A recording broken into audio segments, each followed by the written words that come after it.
Bonsoir tout le monde, bonsoir le chat et bienvenue dans la caverne du ciné. Je suis ravi de vous retrouver ce soir pour cette rétro spéciale saga L'Arme Fatale. Vraiment une saga vraiment qui me tient tout particulièrement à cœur et dont j'ai plaisir à parler.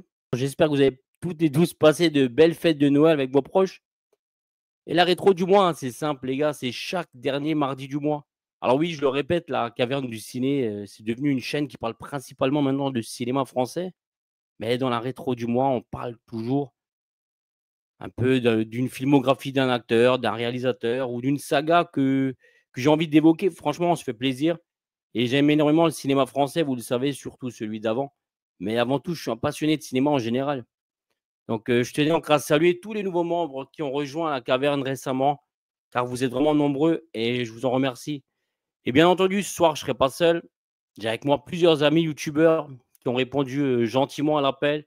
Alors, sans plus tarder, je vais vous les présenter un par un. Alors, tout d'abord, mon pote Matt, alias Bonsoir à Cinématique. tous. Matt qui a repris récemment les vidéos, faut le dire. Ouais, je me suis sorti les doigts, comme on dit. Bon, c'est surtout que j'avais envie de reprendre, à vrai dire, parce que quand j'ai pas envie, quand je prends plus de plaisir à faire de la vidéo, bah j'arrête parce que ça sert à rien de se forcer. Là, je recommence à avoir envie parce que j'avais envie d'aller développer aussi d'autres réseaux et de voir d'autres trucs. Et du coup, voilà, je refais quelques vidéos Oui, de. tu t'es lancé sur TikTok, là, c'est vrai. Ouais, je me suis lancé sur TikTok. Sur TikTok, donc cinématique, si vous êtes sur TikTok et si vous voulez me suivre. J'aime bien le format TikTok, relativement court, rapide, concis, j'aime bien ça et c'est assez sympa pour développer, des trucs sur des films et de parler de films. Par exemple, voilà, l'idée c'est en gros, qu'est-ce que tu vas regarder ce soir? Parce que tu sais pas quoi regarder. Moi, ça m'arrive fréquemment d'être devant, mon écran le soir et de m'emmerder à trouver une série ou un film sur toutes les plateformes qu'on a et tu te dis: «Non, Ah non», oui, il y tu a passes trop de 1 choix heure et demie, aujourd'hui, hein. 2 heures à trouver le truc et je me dis que c'était alors ça existe déjà, hein, tout existe sur internet, mais je trouvais l'idée assez sympa et de mettre un petit peu mon style, voilà. C'est bien. En tout cas, ça fait Et plaisir que tu es bravo revenu. pour tes abonnés, Steve, je te l'ai déjà dit dans ma vidéo quand j'annonçais mon retour, bravo pour ce que Merci tu à fais. toi. Merci. Mon prochain invité, c'est un habitué hein, aussi de la caverne, hein. Vous le connaissez tous, Chris, alias maintenant Back to Retro. Attention, c'est Back to Retro maintenant. Salut les gars, On va se salut tromper là. Matt. Salut! Acto rétro. Ouais, c'est plus gros. Ça va, Chris, la Ça forme? va les gars? Ça va Steve? Ça va. Et je suis chaud là, je suis Ouais, chaud ça va. patate. Je sors d'une grippe, mais je suis chaud patate là pour cette putain de Ah ouais? saga de l'arme fatale là. Ah ouais. J'espère. Bah, j'espère parce qu'il y a des choses à dire ce soir. Ah, il y a plein de choses à dire. Ouais. Et puis, ça me fait plaisir de les revoir pratiquement 1 an après sur ma chaîne. Hein, et ils viennent tout droit de Suisse. On va dire, c'est quoi? On va dire, qu'est-ce qu'on va dire sur eux? Qu'est-ce qu'on C'est va dire sur eux qui ne sont pas dit? On va dire, c'est les 2 Suisses les plus connus du web actuellement, n'est-ce pas?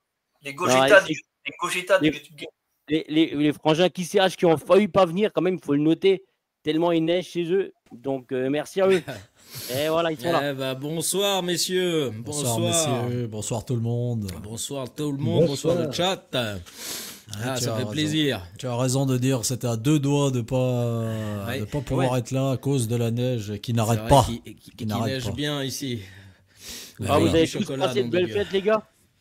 Super. Oui, pour C'est bien l'instant passé. ça se passe bien. Ouais, Oui. on attend 2025 avec impatience là. Ah, c'est bientôt là. Hein. C'est Ouais. bientôt. Pour une année Mais encore ouais. plus merdique que la précédente, c'est pour Bah, ça qu'on l'attend. exactement, Matt, exactement. Mais ça Ouais, fait mec, plaisir vous de êtes vous chaud pour retrouver, la en tout parler de cas. l'arme fatale ou pas? Mais bien Bah sûr. oui, mais écoute, l'arme Non, non, je fatale. préfère aller me L'arme fatale, pioter. c'est Bon, allez, on l'arme fait vite. fatale. Bon, cinématique, Non, la mais prochaine fois. Attention. Ah, ça fait longtemps, on s'est pas vu là. Hein. Donc, Ah, c'est ça, Bah merci, oui, merci, bien sûr, bien sûr. Merci pour l'invitation, merci bien pour sûr. Ça fait toujours l'invitation. plaisir de vous retrouver. Et puis, Exactement. et puis de surtout partager un petit moment pour une ensemble. bonne licence phare Ouais. du cinéma des années 80, parce que pour moi, tu 90. comprendras, on verra. Non, ouais, mais... 80, 90, mais attention. pour moi, attention. ça s'arrêtera aux 80. Ah, Oh putain, ça va, On ça en va. parlera après. 87, c'est ça qui te parle. Hein? Non, je rigole. Non, très bonne licence. Et puis voilà, on en parlera. De toute façon, il y a beaucoup de choses à dire. Ah C'est ouais, ça. c'est ça. Bon, les mecs, donc, avant que l'on commence, on va décortiquer ensemble tous les films de cette saga. Forcément, j'avais une question pour vous tous. Quand et comment vous avez découvert déjà, premièrement, cette saga? Et surtout avec quel film? Alors, vous aussi dans le chat, hein, n'hésitez pas à nous dire quand et comment vous avez découvert cette saga et surtout avec quel opus, parce qu'on ne débute pas forcément tous avec le premier. Donc, je vais donner la parole en premier. Ben, écoutez, à mes voisins suisses, là. Alors, qui, CH, quand vous avez commencé à... Vous avez découvert quand cette saga, en fait? Et avec lequel? Un peu par hasard, hein. Un peu par hasard. Très jeune, de toute façon, comme tout le monde, hein, j'imagine. Très jeune, mais c'est vrai que je pourrais même pas te dire si j'ai vu le premier avant ou le 2. Ouais, c'est ça. Par contre, pareil, comme toi. J'arriverai pas à vous dire, les mecs, si j'ai. Parce que voilà, c'était une saga qu'on a chopé en cours de route, pour vous dire la vérité. Tu vois, on va pas faire les fanboys non plus. Mais je crois que moi, perso, je crois que j'ai commencé par le 2. Moi. Ouais, le possible. 2, et puis après j'ai kiffé le délire, et puis après j'ai vu que il y avait un 1, et puis un 3. Et puis il y avait un engouement derrière, tu vois, c'était une grosse licence. Donc voilà, après c'est vrai, comme Achille le dit, moi je l'ai découvert. Faut savoir que le premier est sorti quand je suis né, donc tu vois, donc j'étais pas au cinéma le voir, les mecs. Tu l'as pas découvert, tu l'as pas découvert au cinéma. Non, mon pote. Non, désolé. Je suis pas un expert ciné, désolé les mecs. En même temps, 87, il y avait du lourd, hein, il y avait du choix. En même temps, 87, c'est clair que l'année. C'était un bon millésime, les petits potes. Hein. C'est vrai que 87, c'était autre chose que 2024. Ah oui. 2025, 2023, 2022. Depuis 1987, c'est mon année de naissance en plus. Alors, tu vois, toi aussi alors. Putain, j'ai que des jeunes ce soir. C'est pas beau ça, mes invités sont jeunes là. Ah, des jeunes. Je fais une petite parenthèse. Âge, bien sûr, qui est très vieux, mais on le dit pas. Attends, un peu plus vieux. Je me suis fait traiter de vieux et d'ancien. J'ai été jouer aux fléchettes dans un bar irlandais. Je raconte un peu ma vie samedi soir. Et puis t'avais un petit mec de 20-21 ans complètement pété à 21h qui devait au moins avoir 2 grammes, puis qui nous fait: allez, les anciens, respect, hein, vous jouez aux fléchettes, vous êtes cool. Oh, putain, ça m'a vexé, mais c'est un truc de fou. Non, mais ça c'est verré, mon gars. Et encore eux, t'ailles pas la baguette, le camembert, mon gars. Là, il te retraité, mon gars. C'était fini. Bon, Matt, dis-moi, et toi? Comment t'as découvert moi, je l'ai découvert j'ai découvert la saga en VHS. Et je l'ai découvert. Le premier Arme Fatale que j'ai vu, c'est l'Arme Fatale 4. Quand il est sorti en VHS. En fait, j'avais découvert la bande-annonce sur le CD-ROM de Ciné Live. Et j'avais bien aimé le délire. Je venais de sortir quasiment de Demain ne meurt jamais, que j'avais adoré. Et j'avais trouvé le côté rouge, le côté méchant asiate assez proche de Demain ne meurt jamais. Et du coup, j'avais demandé à ma mère de m'acheter la VHS. Et j'ai commencé à bien aimer en fait avec le 4. Et puis petit à petit, j'ai découvert les autres. Voilà. Je devais avoir sorti en 98, donc j'avais 11 ans. D'accord. Okay. Et toi, Chris? Moi, tu rigoles ou quoi? Cinéma? Non, je rigole, VHS. Ouais, au cinéma, bien sûr. VHS. T'as vu les 2 premiers au cinéma, c'est ça, ouais. Ah oui, toi, t'es très vieux, c'est vrai. Ouais, 60, frère. Oui. Tu vois. C'est pas... Non, c'est vrai, t'as vu lequel en premier? Non, le 1 et le 2, VHS. Ça passé aussi vachement souvent à la télé, dans Ciné Mardi et tout ce genre de conneries. Et les 3 et 4, c'était cinéma. D'accord. Voilà. Et toi, Matt, du coup, tu as commencé avec le 4, on est d'accord? Et du coup, après, t'es venu au premier, au deuxième, au troisième, quoi. Oui, j'ai dû faire dans l'ordre. Très honnêtement, je me rappelle plus bien. En règle générale, je fais dans l'ordre quand un film d'une saga me plaît et puis que du coup, je veux découvrir ce qui s'est fait avant. Je pense que je l'ai fait. Je pense l'avoir fait dans l'ordre, ouais. Moi, un peu comme vous, hein, j'ai découvert forcément avec le premier en VHS, début des années 90. Après, parce que comme je l'ai dit souvent déjà, en fait, moi j'avais tout, j'avais le poster, j'avais les affiches, j'avais même un PLV de Gibson et Glover, forcément, parce que ma cousine, moi aussi, j'avais un PLV. Qui a été propriétaire de la coupe mulet aussi, t'avais à l'époque de Mel Gibson. Quoi? T'avais la coupe mulet aussi de Mel Gibson sur la tête?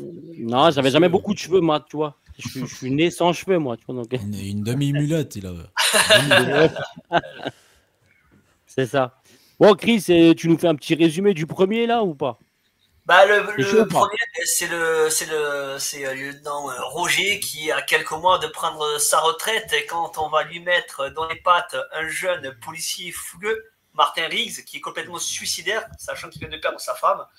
Et les deux vont être embarqués dans une histoire un petit peu avec des fachos, on va dire. Et de là va commencer à naître des grandes amitiés.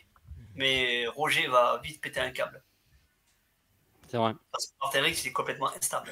Donc, et c'est ça qui fait le charme du film. On parlait de L'Arme Fatale, donc réalisé par Richard Donner, forcément, un peu comme toute la saga, donc sorti en 87. Voici le cauchemar des criminels, un flic qui aime le danger. Ni coup de feu, ni jujitsu, tu le fais juste descendre. Mais alors quoi, tu veux sauter ou pas? Bon, on va sauter ensemble, mon vieux.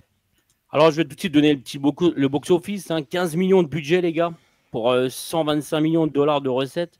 En France, il a bien marché puisqu'il a quand même fait 1,9 million d'entrées. Et en plus, c'est l'un des plus grands succès commerciaux de la fin des années 80, avec des recettes, comme je vous l'ai dit, qui s'élèvent à plus de 125 millions de dollars. Et il est largement considéré comme l'un des meilleurs buddy movies de tous les temps. Et ensuite, il a influencé plein d'autres sagas, et plein d'autres genres de films comme Tango et Cash, Starsky Hutch, Bad Boys, Rush Hour, plein de choses comme ça. Harley Davidson et Marlboro Man. Qui est-ce qui veut commencer? Matt, tu veux commencer avec le premier? Oui, alors ce premier opus, vas-y. Je souligne déjà que Michael Kamen, qui a fait la musique du James Bond Permis de tuer, compose la BO. C'est d'ailleurs pour cela surtout qu'il a été pris pour composer la musique de Permis de tuer avec Timothy Dalton en 89. Parenthèse faite là-dessus, c'est... Ah non, t'aimes pas que je dise mon classement? Bon. Non, on parle du 1, du 2, du 3, du 4. Tu me dis pas quel est ton préféré, on attend à la fin. Donc, Bon, c'est pas celui qui m'a le plus marqué. Ce que je retiens essentiellement, c'est que j'adore le côté, comme disait Chris, ultra suicidaire de Martin Riggs et qui est complètement cinglé. Et je pense d'ailleurs que c'est ce qui fait toute l'essence et l'intérêt de ce premier film. Je trouve qu'il a vieilli également. Tu trouves qu'il a vieilli, sincèrement? Ouais, je trouve que visuellement, il a vieilli par rapport aux autres. Comment dire, au niveau de l'image. Après, je comprends ce que tu veux dire, mais forcément, il date de 87, donc par rapport au 4, tu vois, il a 11 ans de moins. Et forcément, le budget, il n'est pas le même, tu vois, aussi, quand même. Même par rapport aux 2 et par rapport aux 3. Alors oui, effectivement, la principale raison, c'est que toujours sur un premier, le budget n'est pas le même. Après, il y a soit pas de succès, donc tu n'en fais qu'un, et soit énorme succès comme là, et puis tu fais des suites. Donc du coup, tu as le budget qui est quasiment doublé pour le suivant. Donc et effectivement, tu mets, du coup, l'argent passe aussi dans les cachets des acteurs, mais aussi dans les techniques de mise en scène, dans la technique. On prend d'autres matériels, d'autres équipes, des mecs encore meilleurs, et puis voilà. C'est, voilà, je trouve, je l'aime bien, mais c'est pas celui qui me marque le plus. Allez, viens, mais ça m'intéresse, j'ai jamais fait. Il allait prendre sa retraite. Maintenant, il la regrette du fond du cœur. Un flingue. Et toi, Chris? Moi, le premier, je l'aime beaucoup. Alors, c'est pas mon préféré, mais je l'aime énormément parce que c'est un film, en fait, qui est, à mon sens, qui va traiter un petit peu l'amitié. Parce qu'en fait, et aussi un petit peu la parentalité. Quand tu vois que voilà, Riggs, il arrive, il est un petit peu détaché, il est un petit peu hors sol, le mec, il vient de perdre sa femme, il est un petit peu, voilà, il a des tendances suicidaires, et on a Roger qui est un daron, pas loin de la retraite, donc qui impose un petit peu un cadre familial, et petit à petit, il va réussir à imposer un cadre, il va réussir à canaliser Martin, qui est complètement suicidaire, mais à chaque mission qu'il va partir, l'autre, il va partir en vrille. On a la scène du toit avec le gars qui veut se suicider. Lui, il le prend, il se balance avec lui avec une paire de menottes, complètement barré. Oui, on a Roger qui a 2 doigts de faire un arrêt cardiaque, quoi. Le gars, il est complètement botch. Et c'est ça que j'aime, en fait. C'est ce côté décalé entre Riggs qui est complètement fou et Roger qui veut prendre sa retraite. Et tu vas t'apercevoir qu'avec le temps, en fait, il y a une fusion alchimique qui va se faire entre les deux, où l'un ne pourra pas partir et l'autre veut qu'il reste. Et ça va être comme ça tout le long de la saga, et c'est ce qui fait la force de ce film. Et du coup, est-ce qu'on peut dire que c'est un film de Noël? Ça se passe à Noël. Bah, oui. on peut. Oui. Il est souvent assimilé à Noël le premier, donc voilà, il y a Si, aussi si. des chansons de Noël, hein, forcément dans le générique et tout. Ouais, Donc, ouais, non, dès le mais début. dès le générique du début, tu vois que exactement. hein. c'est en période. Et ce qu'il faut dire dès ce premier opus aussi, c'est que la première scène d'ouverture, elle est quand même assez marquante, quoi. Ah, c'est ça, je voulais dire, totalement. Alors, ben, je vais donner la parole avant que je parle trop à qui c'est H. Roger, tu travailleras avec lui. Avec lui Oh, j'ai passé l'âge de ces plaisanteries. Ce premier Ouais, opus, justement, les mecs. tu parlais le premier opus, pour moi, bon, je vais pas dire maintenant, mais rien que dès l'intro, t'en parlais, c'est magnifique. T'as un grand silence, c'est très sombre en fait le premier. C'est ça que j'adore avec ce premier en fait. J'ai l'impression que c'est bien plus dark que même si le 2 l'est encore un peu, mais Un peu moins mais le comédie, premier a des côtés sur certains domaines, c'est-à-dire à la fin, par exemple, quand ils se font torturer, on peut spoiler, hein, j'imagine. On s'en fout. Ouais, tu peux spoiler, Mais vas-y. à la fin, quand ça part en torture, comme ça peut vite tourner dans un film vraiment hardcore. Hein, ça peut vite devenir hardcore, suivant comment, tu vois. Bah, alors, je sais que Shane Black, il l'avait Il le voulait rendu comme ça, en fait, normalement, hein, assez sombre. Ouais. Donc, Ouais, mais normalement, il aurait dû être encore plus sombre. Donc, Encore c'est là plus, que tu ouais, vois, ouais. il y a un paradoxe, en fait, dans le film. Parce que des fois, il est très sombre. T'as l'impression, tu vois, rien qu'avec la scène de suicide du début, la Du scène début, où Martin exactement. Riggs, Ouais. il veut se tirer une cartouche. C'est très sombre aussi, tu vois, il est en train de chialer et tout. Ouais, c'est ça. Puis après, t'as ce côté un peu humour, tu vois, dû au comique. T'as l'impression des fois qu'il y a un paradoxe, comme s'il veut aller loin, mais qu'il y a eu quelque chose qui l'a freiné à des moments, tu vois, on remet un peu de son, tu vois, un peu de son d'ambiance, et puis on adoucit de nouveau, tu vois, par après, tu vois. Et Bah, d'ailleurs, j'aurais préféré qu'il soit encore un peu plus sombre. Pour te dire. en fait, encore plus Sean dark, Black, toi. il avait écrit plus sombre, tu vois. Mais c'est Joel Ouais. Silver, forcément, qui l'a un peu C'est stoppé, ça. tu vois. Ah oui. Aussi, Ouais, c'est peut-être ça. que aussi le film fait que, parce qu'il y en a beaucoup qui ont du mal avec le premier, parce que le premier, il a quand même été réalisé, enfin, il est quand même dans la veine fin des années 80, il reste un petit peu, tu vois, dans cette ambiance années 80, ce côté un peu sombre des années 80, on avait des films quand même qui étaient pas mal sombres, tu vois. Et quand on arrive dans les années 90, tu vois que c'est pas le même grain de caméra, c'est pas la même couleur, tu vois, c'est différent. L'œil, il est C'est vraiment. ça. Après, ils ont quand même, Et puis, ils ont quand même réussi à trouver, tu sais, ce savant mélange avec ce buddy movies, en fait, avec ces deux personnages très très forts qui finalement en fait vont assez rapidement quand même se connecter ensemble et finalement un peu avoir cette légèreté dans les punchlines et finalement avec ce C'est côté ça. sombre que Shane Black il a amené dans ce film, je trouve quand même que c'est Que ces deux-là arrivent seulement à se supporter. Qu'est-ce que tu portes comme arme? Un Smith & Wesson. Ça, c'est la marque préférée des papis. Et ça va dégager chez les criminels. C'est oui, vraiment- le duo ça va vraiment fonctionne doser, bien. c'est- C'est vrai que le duo fonctionne que- bien. bah, t'as un caractère qui est complètement opposé, tu vois, l'un de l'autre. T'as, exactement. comme tu disais, Ghost, t'as l'autre qui veut partir à la retraite, il veut y aller pépère, tu vois, tranquille jusqu'à la Ah oui, puis retraite. t'as la tête brûlée. Puis t'as la de tête l'autre brûlée côté. qui arrive, et puis que lui, il a plus rien à perdre. Donc, ce qu'il cherche, oui. je pense, ce qui le maintient en vie, c'est le taf, tu vois. Je pense que c'est plus l'adrénaline aussi qui le maintient en vie qu'autre chose. Là, puis après, tu vois qu'il s'attache quand même. Et finalement, bah, il commence à s'attacher petit à petit Mais avec c'est cette ça, affaire. et voilà. en fait, tu sens qu'en fait, l'autre, il peut pas taffer sans Roger, parce que Roger, en fait, c'est plus qu'un coéquipier. Parce qu'arriver, enfin, on verra plus tard, dans les prochains, mais ils vont quand même limite presque vivre ensemble, quoi, tu vois. Et, Ouais, et ouais, bien justement, sûr. et dans ce premier, qu'est-ce que vous pensez en fait justement, ça sent bon quand même encore le côté practical quoi, les effets spéciaux, Ouais, franchement, ouais, on oui. sent vraiment Oui, encore oui, les années oui. 80 quoi. Ouais, Comme par bien exemple, sûr. parce que Ah je oui. pense que vous connaissez l'anecdote, mais sur par exemple la première scène d'ouverture où la fille Ouais. elle tombe en fait et elle se Ouais. suicide parce qu'elle est camée quoi. Est-ce que vous savez comment ils ont fait pour qu'elle saute? Parce qu'en fait elle saute vraiment. Il y a un drap, il y a un drap dessous. En fait, ce qu'ils ont fait, en fait, la voiture, ils ont mis un gros coussin et ils ont peint, en fait, ils ont colorié, en fait, sur le coussin la voiture, en fait, tu vois. Et on C'est ça. voit juste quand elle tombe, l'impact, en fait, on voit à un moment donné qu'en fait, ils ont juste repeint ce côté, en fait, cette voiture, le capot et tout, sur le coussin. Franchement, je trouve ça trop bien. Et d'ailleurs, Ouais, il me je trouve ça semble trop bien, ouais. il me semble que c'est la fille de Richard Donner qui joue cette scène-là. Ah, ça, je sais pas. Ah. Franchement, ça. Si elle est morte Ça, vraiment, quelque c'était chose. le premier snuff Ouais, elle est movie morte. du cinéma. Elle est morte, vraiment, c'est ça, ouais. Putain. C'était là. Ah bon. Il est con. Elle est morte vraiment sur le coussin. Je ne veux pas de mort. Il n'y aura pas de mort. J'ai passé l'âge, je vous dis. C'est un Ah, coussin ouais, péteur puis, aussi, c'est pour ça qu'elle est morte. Et qu'est-ce que vous pensez justement du méchant de quand Mel même, Gibson. Gary Busey? Gary Busey. Gary Busey, super. Beau petit Franchement, il est training gris. magnifique, Pas mal. Ouais, Gary Bonne Busey, bravo, il est Gary toujours Busey. efficace. Il est toujours efficace. Toujours la même gueule. Qui joue les méchants ou les, On est gentil. ou les semi-gentils. Ça va. Il fait le taf, Est-ce le que mec. Hein.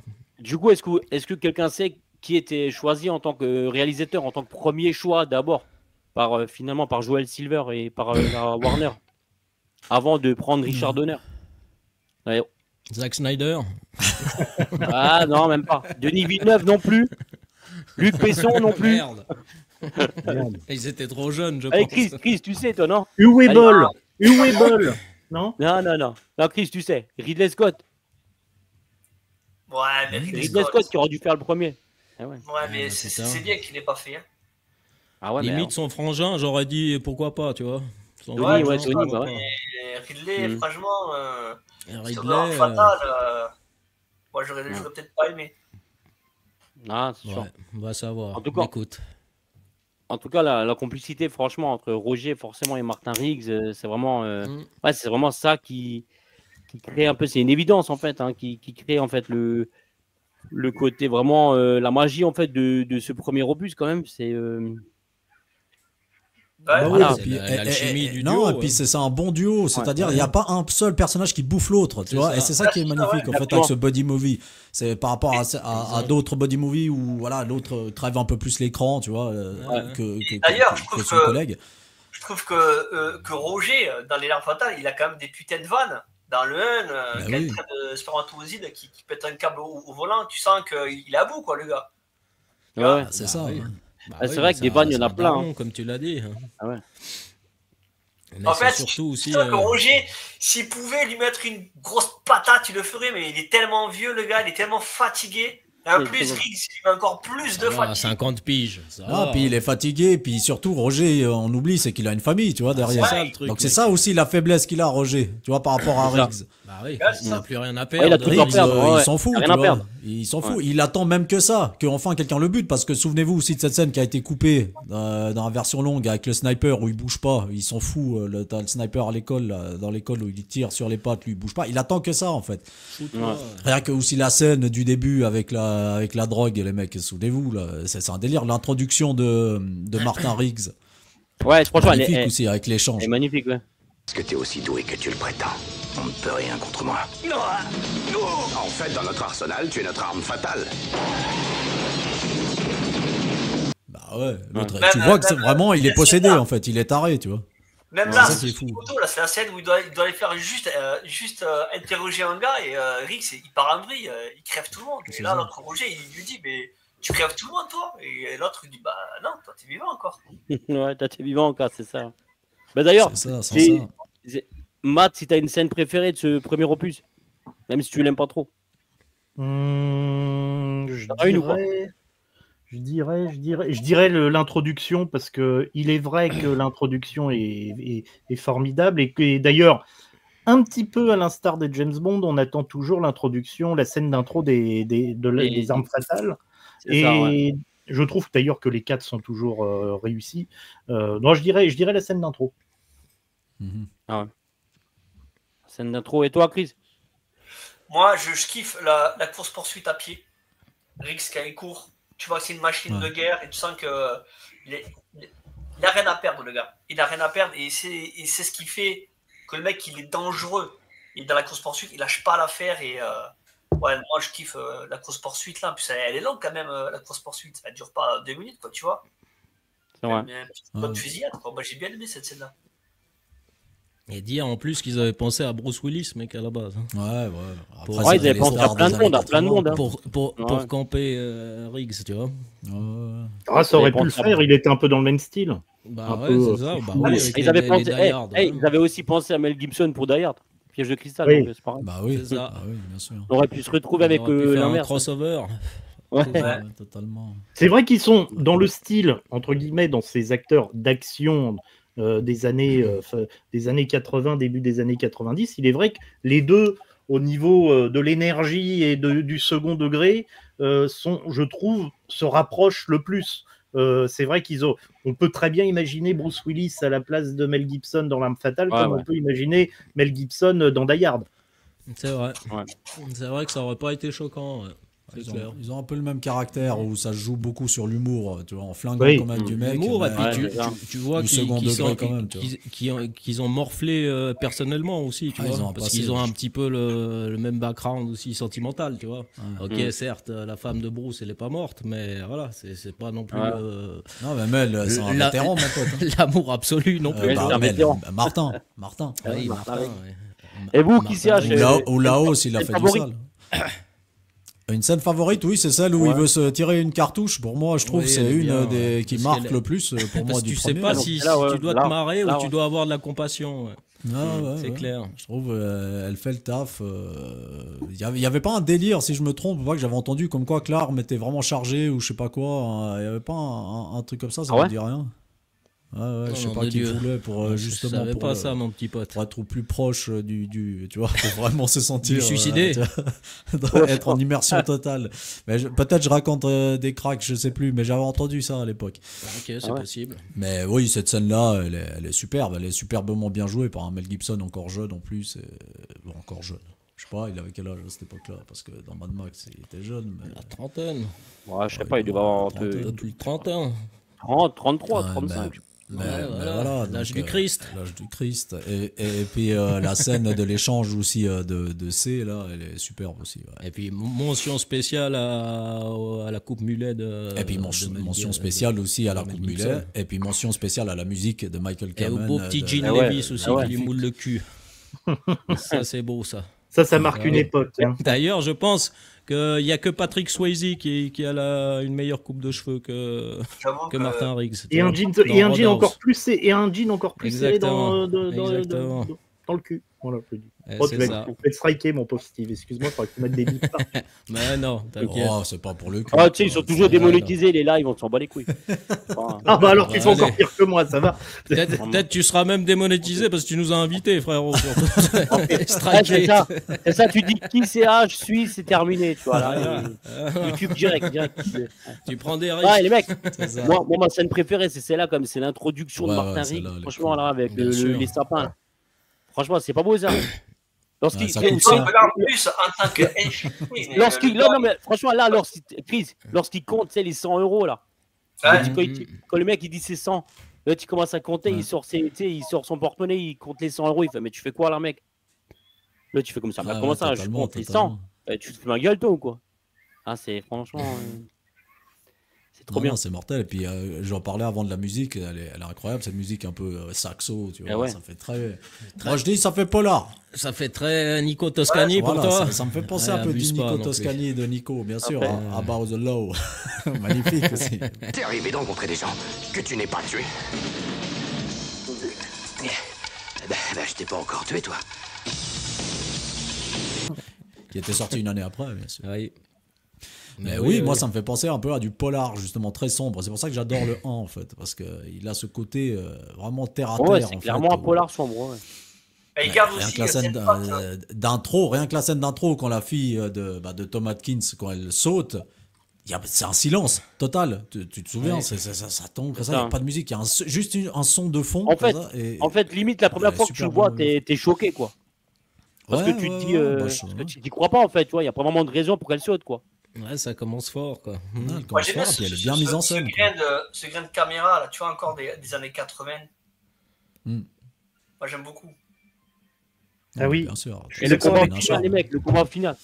Le combat final, j'ai trouvé un peu con parce que les flics, ils ont pas que ça à foutre de rester. Laissez-le, il doit régler ses comptes, laissez-le. Et puis les flics, genre, pourquoi pas. Ça fait trop film, c'est vrai. On dirait qu'ils sont dans un combat clandestin, les mecs, et puis il y a les mecs autour, et puis ils font des paris. Ils étaient dans le comité. Mais ça, c'est. Dans le comité. Ça, c'est Joel Silver qui veut de l'action. Après, c'était les années 80, bien sûr. Ça fait très Rocky 5 le combat final. Ouais, c'est ça, exactement. Mais ça va, ça fait le taf. Et puis le côté Tom Atkins là que tu montres quand t'as l'hélico qui apparaît, qui est un hélico très silencieux. Et il apparaît en une seconde. Généralement, t'entends arriver un hélico. Tu l'entends bien arriver des fois, tu vois. Mais là, il sort d'un coup. Mais bon, après, voilà, il y a quelques incohérences. Ouais. C'est ce qui fait le charme aussi de ce cinéma des années 80. C'est un film d'action. Le charme. Donc, voilà. Et qu'est-ce que vous pensez du casting de ce premier opus, justement? Donc les personnages secondaires, les méchants, tout ça, la fille, la femme, à Roger, tout ça. Moi, je trouve bon. Non, ils vont bien. Oui, c'est efficace. Tom Atkins, le père là, de la fille, bah voilà, lui, il fait le Tom Atkins, toujours très bon de le voir. Ça fait toujours plaisir de le voir. Un acteur récurrent chez les John Carpenter. Chez John C, oui, effectivement. Et puis moi, je tiens aussi à dédicacer les doubleurs, les comédiens de doublage aussi, parce que voilà, ça fait plaisir de revoir des voix connues, nom de Dieu. Et puis la force de cette saga, c'est que c'est resté les mêmes, tu vois, de 1 au 4. Bon, après, il n'y en a pas eu des tonnes et des tonnes de films, mais de 1 au 4, on a le même réalisateur, les mêmes doubleurs. C'est déjà un point fort, je trouve. Ce qui est assez rare, parce que si on prend la saga Indiana Jones, Harrison Ford a 3 doubleurs déjà dans la trilogie originale. Et 3 doubleurs différents, donc ce qui est assez rare. Et c'est vrai que c'est bien le noter. Personne n'a rien à dire sur le premier opus, non? Personne. Non, mais que ça pose les bases pour bien les bases, pour les suites. Donc la suite, elle arrive très bien. Elle arrive en 2 ans plus tard, donc l'Arme Fatale 2. Donc est-ce que cette suite, finalement, la 2, elle vous a séduit, les gars? Je passe par derrière. Où es-tu? Là-haut.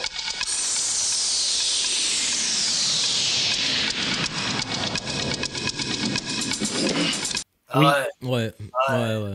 Alors là, je sais pourquoi on est entre mecs, je sais pourquoi le 2, la suite vous a séduite. Je sais pourquoi il y a une scène qui a marqué des générations d'adolescents. On va commencer direct avec qui CH, le 2, les mecs. Alors, est-ce que c'est une bonne suite, déjà? Oui, totalement dans la veine, bien sûr. Ça suit, c'est cohérent, ça respecte le premier. Tu ressens qu'il y a encore plus d'alchimie entre les deux protagonistes. Le scénariste, il est toujours là. Voilà.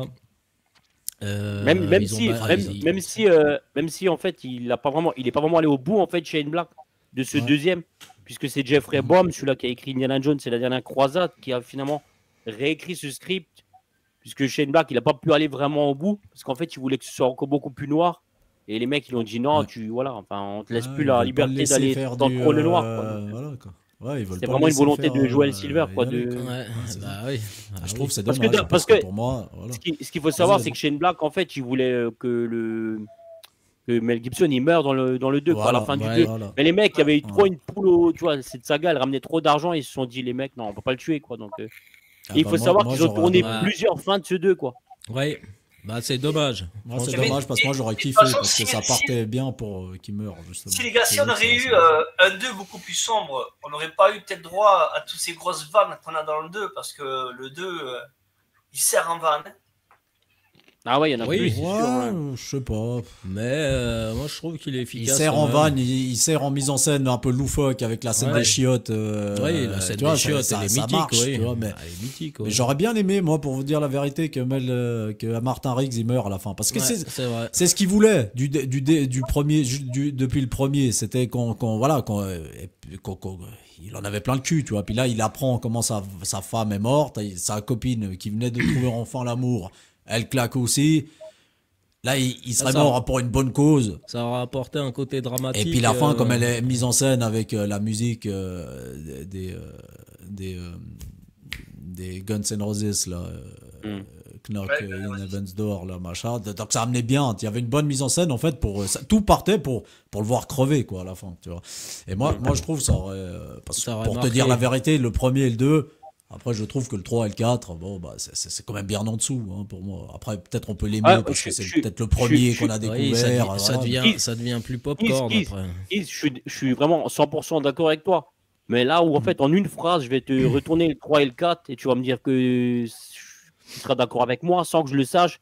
C'est que c'est le 3 et le 4. Non, mais honnêtement, le 3 et le 4, c'est mieux que 95% des films qui sortent aujourd'hui, quand même, encore. Ah oui.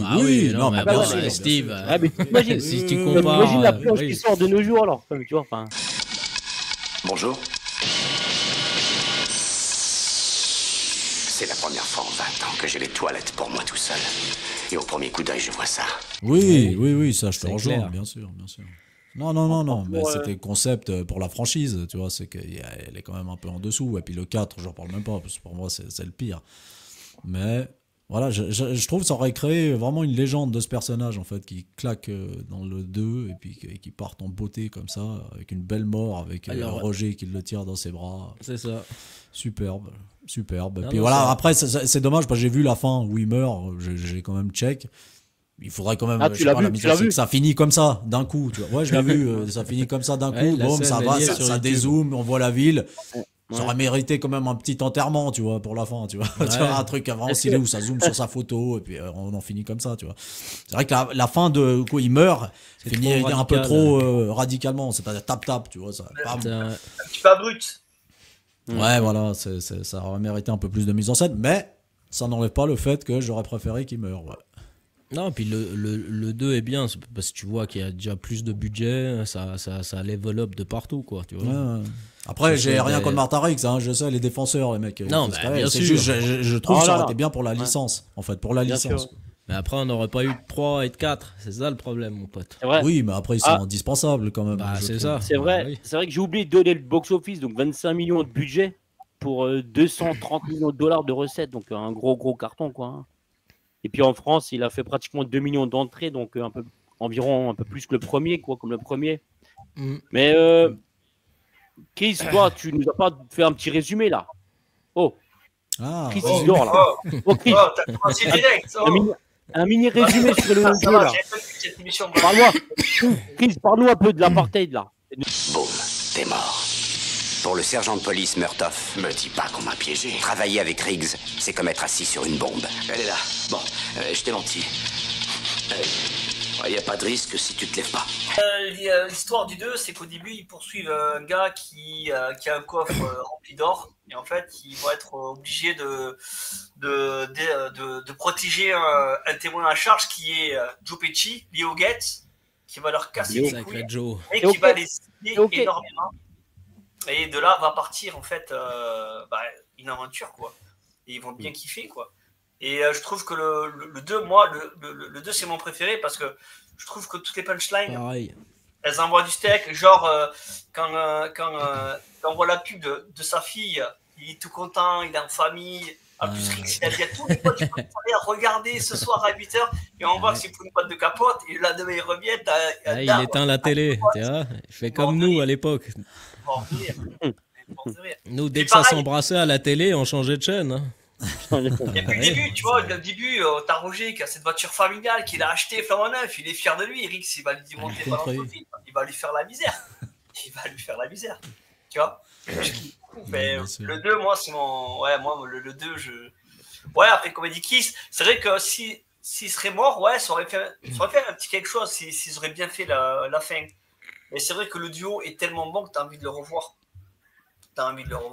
Est-ce que justement vous trouvez pas que en fait le scénario de ce 2 justement il est encore un cran au-dessus par rapport à l'apartheid qui était quand même encore en vigueur en Afrique du Sud en 89, tu vois, donc est-ce que vous trouvez pas qu'il est encore meilleur justement, les méchants, tout le contexte par rapport au premier?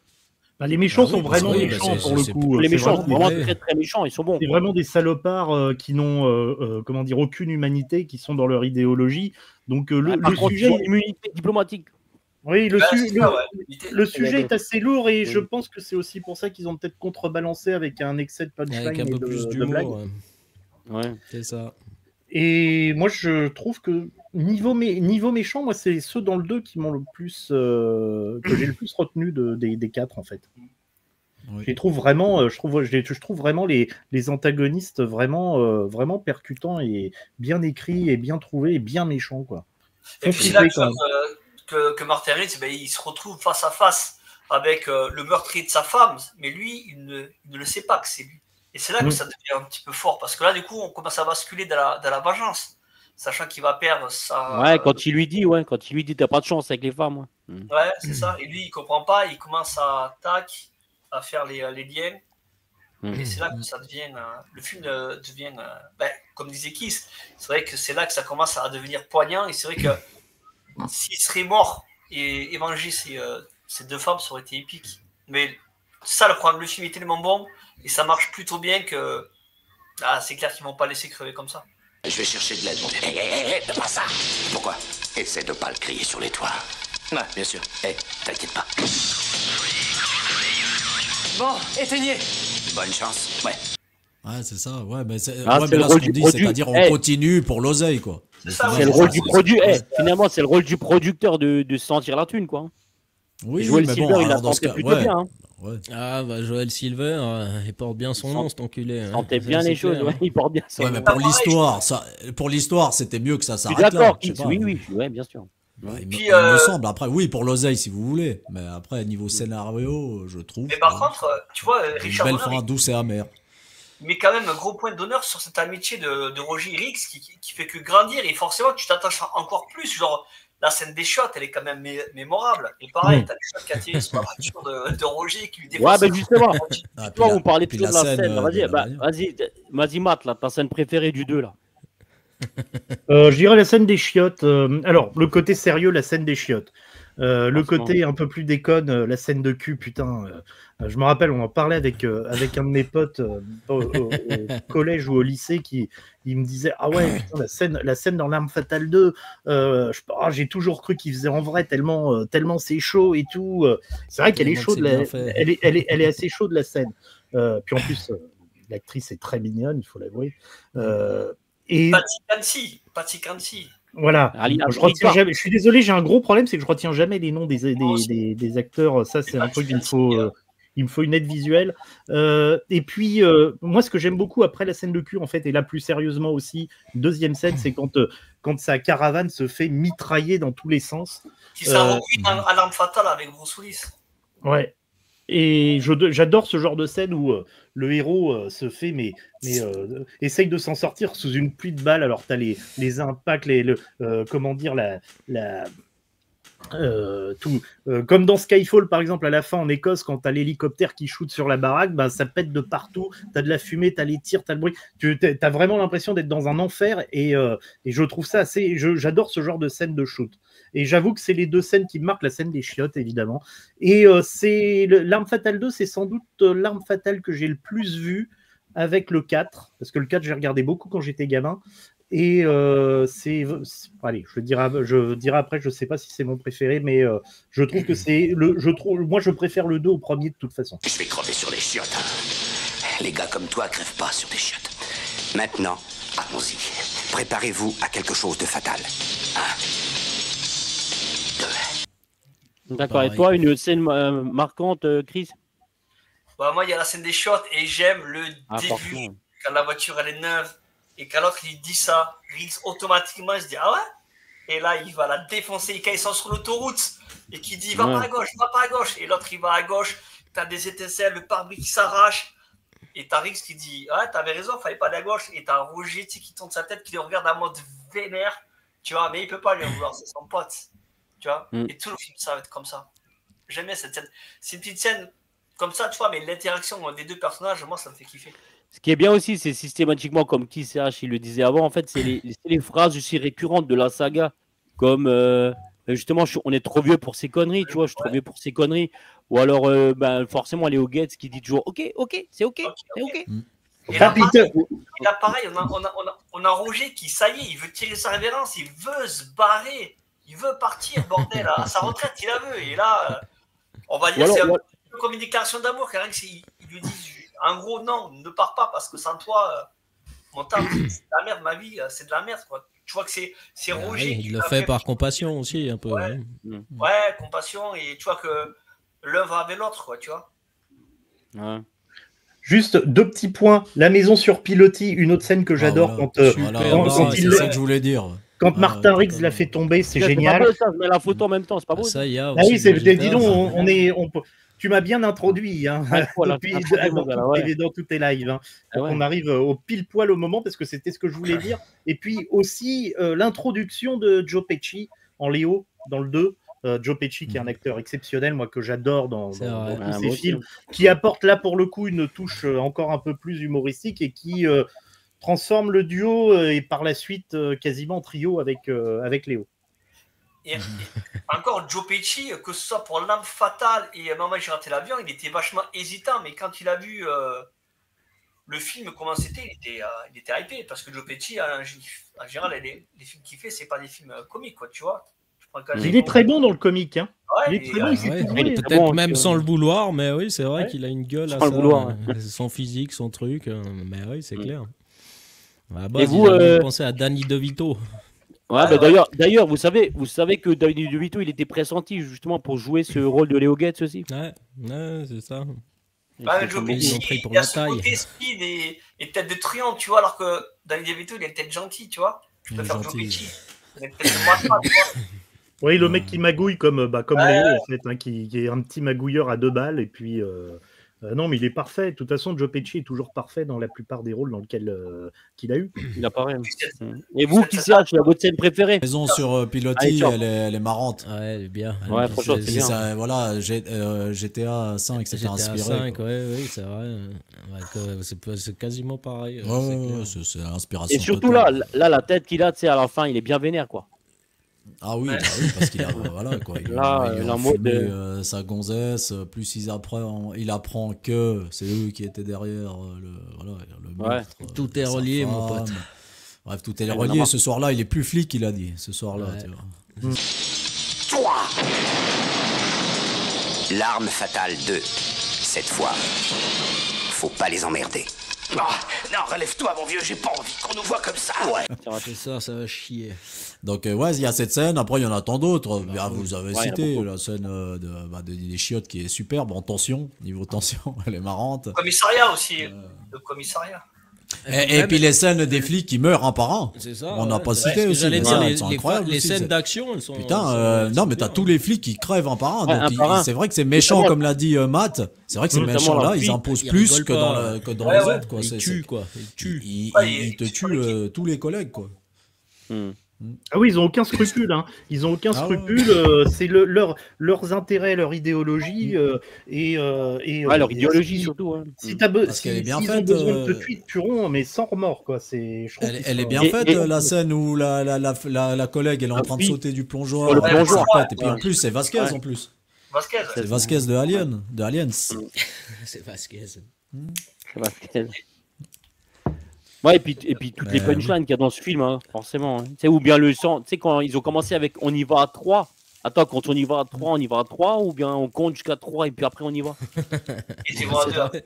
Ouais, mais c'est une saga qui pète de partout, c'est ça qui fait plaisir aussi. Les explosions, comme tu l'as dit au début de live, Steve, c'est qu'il y a du practical. Ouais, on sent le practical à la fois, ça pète de partout. C'est rythmé, ça pète. Les persos, tu vois qu'ils se connaissent de mieux en mieux, ils ont cette affinité. Ils ont bien travaillé sur les persos.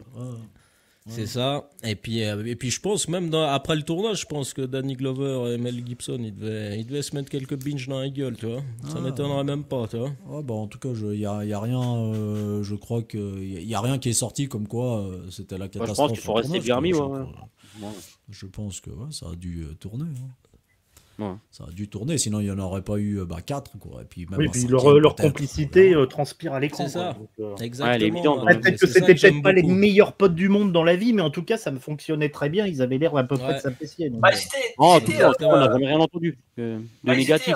Quand même les deux, parce que quand Gibson il était un petit peu exclu d'Hollywood, il y avait quand même. Voilà, il était là, son pote, il le soutenait, quoi. Exact. Glover. Non, vraiment une bonne suite. Une bonne suite. Mais ça aurait pu s'arrêter là. Ça aurait été pas dérangeant. J'insiste, dommage pour la fin. mais en vrai, tu vois que tout avait level up, quoi. Puis de nouveau, la bande-son, de nouveau, magnifique. La bande-son, superbe, ça fait le taf de nouveau. Quoi. Puis la réalisation aussi. Et la réalisation, bien sûr. Super. 3 ans après, les mecs, L'Arme Fatale 3. À mon avis, on devrait couper le bleu. Hé, attends. Quoi? Je suis pas de ton avis. Tu penses que c'est plutôt le rouge? Non. Je pense que si ça doit exploser dans 8 minutes 42 secondes, on n'a qu'à gentiment remonter et attendre la brigade anti-bombée. Arme Fatale 3, toujours réalisé par Richard Donner. Donc, box-office, 35 millions de budget pour 335 millions de recettes. Et en France, il a explosé. Forcément, le 3, c'est pratiquement 5 millions d'entrées. C'est le record de la saga, forcément.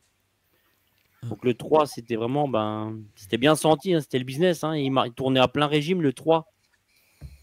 Donc, je vais donner la parole en premier à Chris, qui va me faire un petit résumé. Ah, tu peux parler, Chris. Vas-y, fais-moi un petit résumé sur le 3 là. Ouais. Bah, déjà, pour commencer, je trouve que c'est la meilleure affiche pour moi des 4. La 3, je la kiffe cette affiche. Je trouve qu'elle est mythique. Bah, alors, le résumé du 3, c'est qu'ils vont se retrouver dans un immeuble où il y a une bombe et Martin décide d'aller jeter un œil. Roger, toujours pareil, a 2 doigts de prendre sa retraite, il veut pas. Parce qu'il veut prendre sa retraite, il veut passer des mois tranquilles. Martin lui dit vas-y, viens, on y va, tranquille. Ils y vont et en fait, il va couper le mauvais fil et ils vont faire péter l'immeuble. Ils vont se retrouver à la circulation. Et là, ils vont tomber sur un braquage qu'ils vont prendre en filature. Et là, ils vont se retrouver face à des tueurs de flics, en fait. Des tueurs de flics qui en fait travaillaient dans leur commissariat à l'époque, qui est un ancien flic. Et de là va commencer leur péripétie. Couper le fil rouge, d'accord. Mais quoi? Mais il y a 1 minute, c'était le bleu. Ah. J'imagine que ce serait catastrophique. Vas-y, dis-nous tout de suite ce que tu penses de ce 3e opus, Chris. Le 3 est bon, le 3 est bien, mais je le trouve légèrement en dessous du 2. Mais de pas beaucoup, tu vois. Mais après, c'est toujours pareil. Après, ce qu'il y a de bien aussi, c'est qu'ils prennent de l'âge, tu le vois aussi physiquement. Tu vois que dans chaque opus, ils changent un peu physiquement, tu vois. Et là, tu sens qu'ils commencent un petit peu à prendre de l'âge. Voilà, ils font de l'action, mais un peu moins quand même, tu vois. Et là, ils vont rencontrer sa future meuf, quoi. Et j'aime beaucoup. Ah, il faut surtout parler de la scène d'intro avec la musique d'intro quand même de Sting et d'Eric Clapton. C'est pas beau ça, cette chanson-là. Là, je trouve que cette musique va très bien avec l'intro. Ah ouais. Totalement avec le feu comme ça qui s'allume là. Ouais. Exactement. Et à un moment donné, t'as l'impression qu'il s'inspire un peu de James Bond. Avec le bruit du briquet là, les claquements de doigts. Je trouvais que le générique du 3 était vraiment différent comparé au 2 et au 1. Ah bah, tu sens les années 90 là maintenant. Ouais. Tu vois, Ah ouais. c'est un peu plus clipesque. Ouais, c'est ça. C'est vrai. Et Roger qui doit attraper le chat. Je vais le couper. Et ben voilà, c'est fait. Roger? Ouais. Attrape le chat! J'attrape le chat! Ouais. Roger qui doit pas attraper le chat, puis Roger qui sortait de Predator 2 surtout. Predator 2, ouais. Et c'est ça qui est fort, parce que dans Predator 2, quand tu vois physiquement, putain, c'est là le bad guy, et là, comment il arrive à... Ouais, mais c'est la moustache ça. Ouais, la moustache même, C'est la moustache qui le vieillit, mec. T'as l'impression qu'il est plus jeune dans Predator 2 que dans l'Arme Fatale 1. Exactement, Ouais. exactement. C'est vrai. Bah, les cheveux plus courts, c'est la moustache, ouais. Ouais, non, c'est la stache mou. C'est la stache mou qui fait tout, mec. Puis les fringues aussi, parce que tu vois qu'il s'habille comme un daron, quoi. C'est le daron, quoi. Et là, ce qu'il y a de bien, c'est qu'aussi, ça va aussi un petit peu traiter, un petit peu dans celui-là, on va avoir droit un peu de la parentalité. Parce qu'il va quand même tuer un gosse, Roger. Le gosse, le meilleur ami de son fils. Ouais. Donc, ouais.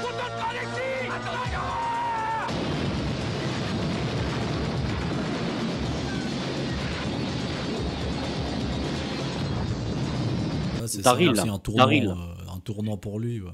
Et l'arme qui va être tuée, c'est une arme qui vient de son commissariat. Tu vois? Alors, comme pour le 1, c'est sans doute celui que j'ai le moins vu.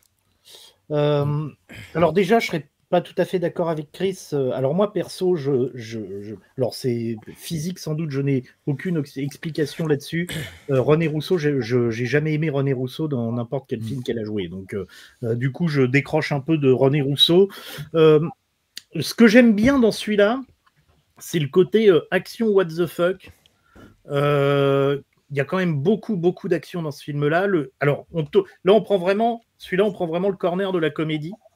Quand tu vois la méga scène d'action de course-poursuite en bagnole où il passe à travers un immeuble, qui se bastonne sur l'autoroute dans un camion ou il est piégé dans le plastique du camion. Je trouve cette scène absolument d'action hallucinante et ahurissante et je prends un grand plaisir à la revoir quand je revois ce film-là. Ce à quoi il contribue n'est que bruit et fureur.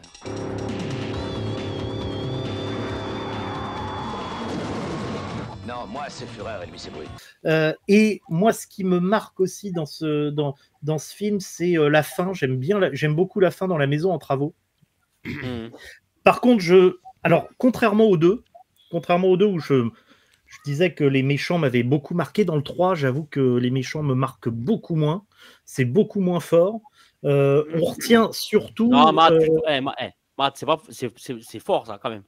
Allez. Ça, ouais. Ça, le béton, là, ça marque. C'est pas mal. Franchement, moi, je trouve qu'il a une bonne tête de méchant, le méchant, quand même. Tu vois, j'aime bien... Une bonne tête de méchant. Tu vois, j'aime bien l'arme fatale. Et Putain, pour la rétrospective, déjà d'une, j'ai pas eu le temps. Et de deux, ça fait un moment que je les ai pas vus. Tu n'as jamais le temps de regarder les films, Matt, tu travailles pas bien, tu fais pas tes devoirs. Ouais, mais sinon, j'arrêterai pas de regarder des films, mon gars. Arrête de regarder sur Netflix, là, regarde des vrais films, là. Ça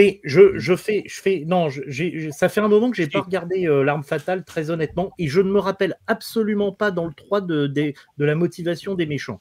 Je me rappelle, ça je peux ne pas le voir pendant 10 ans. La thune de l'ancien flic.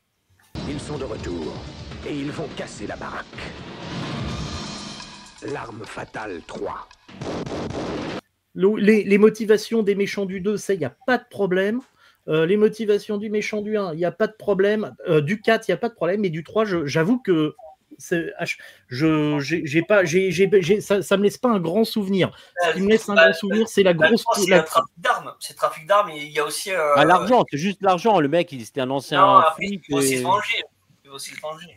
Moi, quand je pars du principe qu'un film que j'ai bien aimé, je ne me rappelle plus des motivations du méchant quand je le vois pas après plusieurs mois ou plusieurs années, pour moi, ça me dit que c'est pas aussi fort que dans les précédents. Donc ça, pour moi, c'est une faiblesse par rapport aux deux autres, et même par rapport aux 4. Et bon, le côté comique me dérange pas parce que ça fonctionne bien. Joe Pesci, d'ailleurs, c'est quand même, depuis son introduction dans le 2, c'est quand même le ressort comique, son personnage de cet angle qui a été pris de plus comédie d'action à partir du 3. Et moi, je retiens surtout le rythme et les méga scènes d'action, what the fuck, des trucs faits réellement. On n'utilisait pas beaucoup les images de synthèse à l'époque. Et aujourd'hui, des scènes comme ça, tu vis dedans, tu dis, les mecs, ils ont fait des trucs de folie quand même. Et ça, tu le vois plus aujourd'hui. Et ça, c'est bien dommage. Attendez, je vais déplacer ma voiture et je viens avec vous. Non, vous venez pas avec nous. Si, je déplace ma voiture et j'arrive. On a dit non. Si, j'y tiens. Non, mais qu'est-ce qui vous prend? Vous êtes malade? Vous allez voir, je change ma roue, je m'occupe de vous. Et vous, qui CH, donc le 3? Des souvenirs sur le 3 un peu? Le 3, oui, bon après comme je l'ai dit, moi le souvenir, c'est le début, l'intro quand il fait péter la grosse baraque. Ça fait très Die Hard 3, moi je trouve. Ouais, puis c'est marrant parce que t'as c'est quoi, le capitaine qui leur dit, moi j'ai plus d'assurance, les assurances elles fonctionnent plus avec ces deux têtes de nœud, tu vois, et puis je pense, parce qu'au final l'explosion elle sert à rien, parce qu'elle ne contribue pas en fait au scénario. C'est pas les méchants en fait, tu vois. C'est juste pour montrer, j'imagine que partout où ils passent ces connards, ça fracasse. Ça fracasse quoi, tu vois. Voilà. C'est juste pour montrer ça, j'imagine, tu vois, parce que et voilà, et ça c'est superbe. Après t'as 2-3 scènes qui sont pas mal, notamment la course poursuite, comme Matt l'a dit, qui fait le taf. Les personnages font toujours le taf, ils ont pas changé d'un iota, tu vois. C'est les mêmes caractères, donc c'est ce qu'on kiffe, cette dualité entre les deux. Super, ça et de retrouver les mêmes personnages récurrents à chaque fois. C'est ça, et en plus de ça, on a toujours les mêmes persos qui reviennent, donc ça c'est cool. La scène de la bécane, elle est cool. Ouais, bien. Non, mais il fait toujours le taf, mais après il est un peu en dessous, je sais pas, c'est sur l'ambiance. Il a plus le tu vois, il a plus le côté torturé comme tu disais du 1, il a plus le côté sombre, il est complètement parti. Là, il va bien, il rencontre sa nouvelle femme. Vraiment, là maintenant. Ouais, là, c'est vraiment comédie d'action, quoi. Tout ce que vous direz pourra être retenu contre vous. Embouche plus, police. Je veux que tu vois à quel point elle est exceptionnelle. Regarde bien. Comédie, oui, exactement. Là, on y va, on assume le truc. Je pense Shane Black, maintenant, voilà, il y va, le mec. Il fait du Shane Black, quoi, tu vois. Donc, ça c'est clair. Non, là, Shane Black, c'est plus lui, il est plus là. Il est plus là, le 3 et le 4, il est plus là, non. Ah merde, ok. Big up à Hawkins. En fait, Shane Black, il a quitté le projet lors du 2, il s'est cassé, quoi. Donc, Ouais, bah tu ressens quoi. Alors, mais après, moi j'ai envie de vous poser la question, est-ce qu'il était réellement utile, le 3 ? Est-ce qu'il apporte quelque chose à la saga? Voilà, c'est ça. C'est juste le côté, on a envie de revoir les deux persos. Bah ouais, moi je pense que c'est plus le nostalgique. Voilà. Je trouve que par rapport au 4, alors, est-ce qu'il est utile à la saga? Je dirais que non. Je pense que les deux premiers suffisent à eux-mêmes. Je pense que par rapport au 4, c'est quand même un bon troisième où on prend du plaisir à le regarder, on s'ennuie pas. Après, était-il utile à la saga? La réponse, pour moi, est non. Mis à part, en fait, le lien qui reste dans le 3 et le 4, c'est le développement, un peu comme ce qu'a repris Fast and Furious derrière, la famille. Bah, c'est ça. La famille. Ça va aller, chérie? Ça va très bien. Hey, ils sont au moins 5. Ouais, je sais. C'est ma petite amie. C'est ça. Après, ça reste un bon divertissement. Et puis, je pense que c'est comme ça qu'il faut le prendre, le film, tu vois. C'est-à-dire que voilà, t'as plaisir à revoir nos deux protagonistes, de les voir dans des situations d'enfoirés, et puis leur punchline, leur truc. Mais c'est vrai qu'à la finale, c'est plus Joe Pesci qui a été travaillé dans celui-ci que nos deux héros, limite. Bah, c'est qui s'impose vraiment, c'est que ça devient vraiment un personnage à part entière. Quoi. Ça devient le troisième larron de la bande, et c'est vraiment l'aspect comique qui est développé à travers ce personnage. Quoi. C'est ça. Ouais, c'est un peu le Touko. C'est un peu le Touko, le mec. Du bon laboratoire de Trian. Et du coup, Matt, ta scène préférée du 3 bien. T'as une scène préférée du 3, Matt? La scène de sexe, Matt. Matt, là, regarde, c'est pour toi. Regarde. Les cicatrices. Cette scène, elle est stylée où ils se montrent leurs cicatrices, elle est cool. Ils font une il faut regarder l'affaire. Si vous voulez la voir à poil, René Rousseau, il faut regarder l'affaire Thomas Crown avec Pierce Brosnan. Et là, il y a des scènes de cul intéressantes. Mais sinon, oui, bon, elle est sympa, mais je préfère la scène du 2 avec l'actrice du 2. Moi, ça, c'est très misogyne ce que je suis en train de dire. Je vais me faire. Non. Bah, non, pas de problème. Non, mais après, la scène la plus con, je trouve, c'est quand Martin fait le chien, quoi. Où je trouve un peu complètement débile, là, juste avant de conclure avec. Quand il se met à quatre pattes, là, avec le chien. Ouais, quand il se met à quatre pattes, je sais pas, c'est bizarre, quoi. C'est un peu teubé, je trouve. Mais après, voilà, quoi. Ça aurait été marrant qu'elle le sorte en laisse après, derrière, tu vois. Faire sa piste dehors, pose le pied dessus en talon. Mais c'est vrai que t'as raison, Matt. Je trouve l'actrice aussi, moi aussi, je la trouve un peu antipathique. Je sais pas, elle m'énerve en fait. Elle est énervante, je trouve. En fait, généralement. En fait, physiquement, elle a un visage qui est froid et puis un peu agressif. Ouais, c'est ça. Tu vois, René Rousseau, je me suis jamais attaché à l'un de ses personnages. Dans l'affaire Thomas Crown, c'est pareil. On s'attache pas autant. Son côté sérieux, t'aimes pas. Autant la petite blonde du 2, tu t'y accroches parce qu'il y a un côté très. Elle est beaucoup plus jolie aussi. Hein. Non, certes. Mais non, mais elle est sympathique et puis elle est fragile. Alors que là, c'est la grosse fonceuse assez garçon manqué qui colle assez bien à René Rousseau d'ailleurs.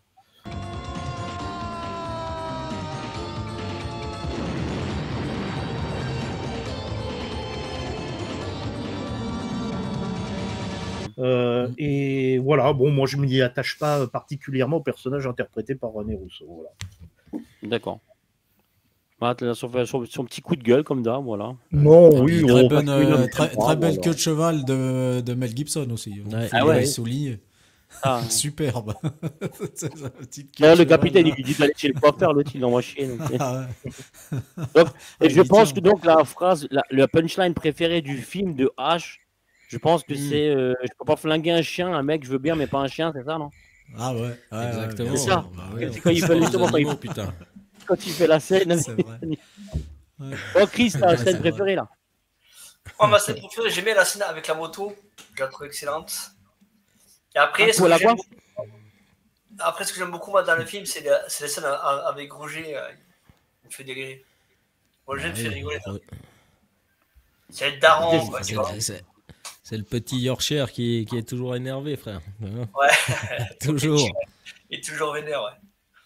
Mais sans lui, je sais pas ce qu'il fait parce qu'en fait, il se retrouve dans toutes les enquêtes, en fait. D'ailleurs, il est quoi là? Il est agent immobilier dans le 3 ou... Ouais. Agent immobilier dans le 4. Il veut vendre les maisons à tout le monde. Ben, au début, tu vois qu'il veut vendre la maison et en fait, la loi dit que quand tu vends une maison, tu dois dire ce qui s'est passé dedans. Il y a ce qui s'est passé lui. Il balance tout. Il balance tout, le con. Ça, tout le monde le fait, ça. Ouais, très T'inquiète honnête. pas. Très honnête pour un agent immobilier, je trouve. Ouais. Bon, ben voilà, on va passer au 4. Le 4 qui est comme sorti 6 ans plus tard, en 98. Donc, à vous de me dire si c'est le volet de trop ou est-ce que vous l'appréciez quand même. Hein, si Ouais, c'est lui. Amène-moi juste derrière cette caravane. Mais c'est toi qui as le volant. Maintenant, c'est toi. Tu vas me faire confiance pour une fois. Face au danger, regardez où vous mettez les pieds. Donc, on va donner la parole en premier au 4, donc à Matt. Matt, si je connais bien le 4. Ouais, c'est celui. C'est le premier. La parole, là, Matt. C'est par celui-là que comme je disais, que j'ai découvert la saga L'Arme Fatale. Bon, il est sympa. Après, moi, je trouve que. Après, est-ce que je l'ai tellement vu quand j'étais gamin que du coup, je m'en suis vachement lassé. J'essaye d'être objectif. Je le trouve assez.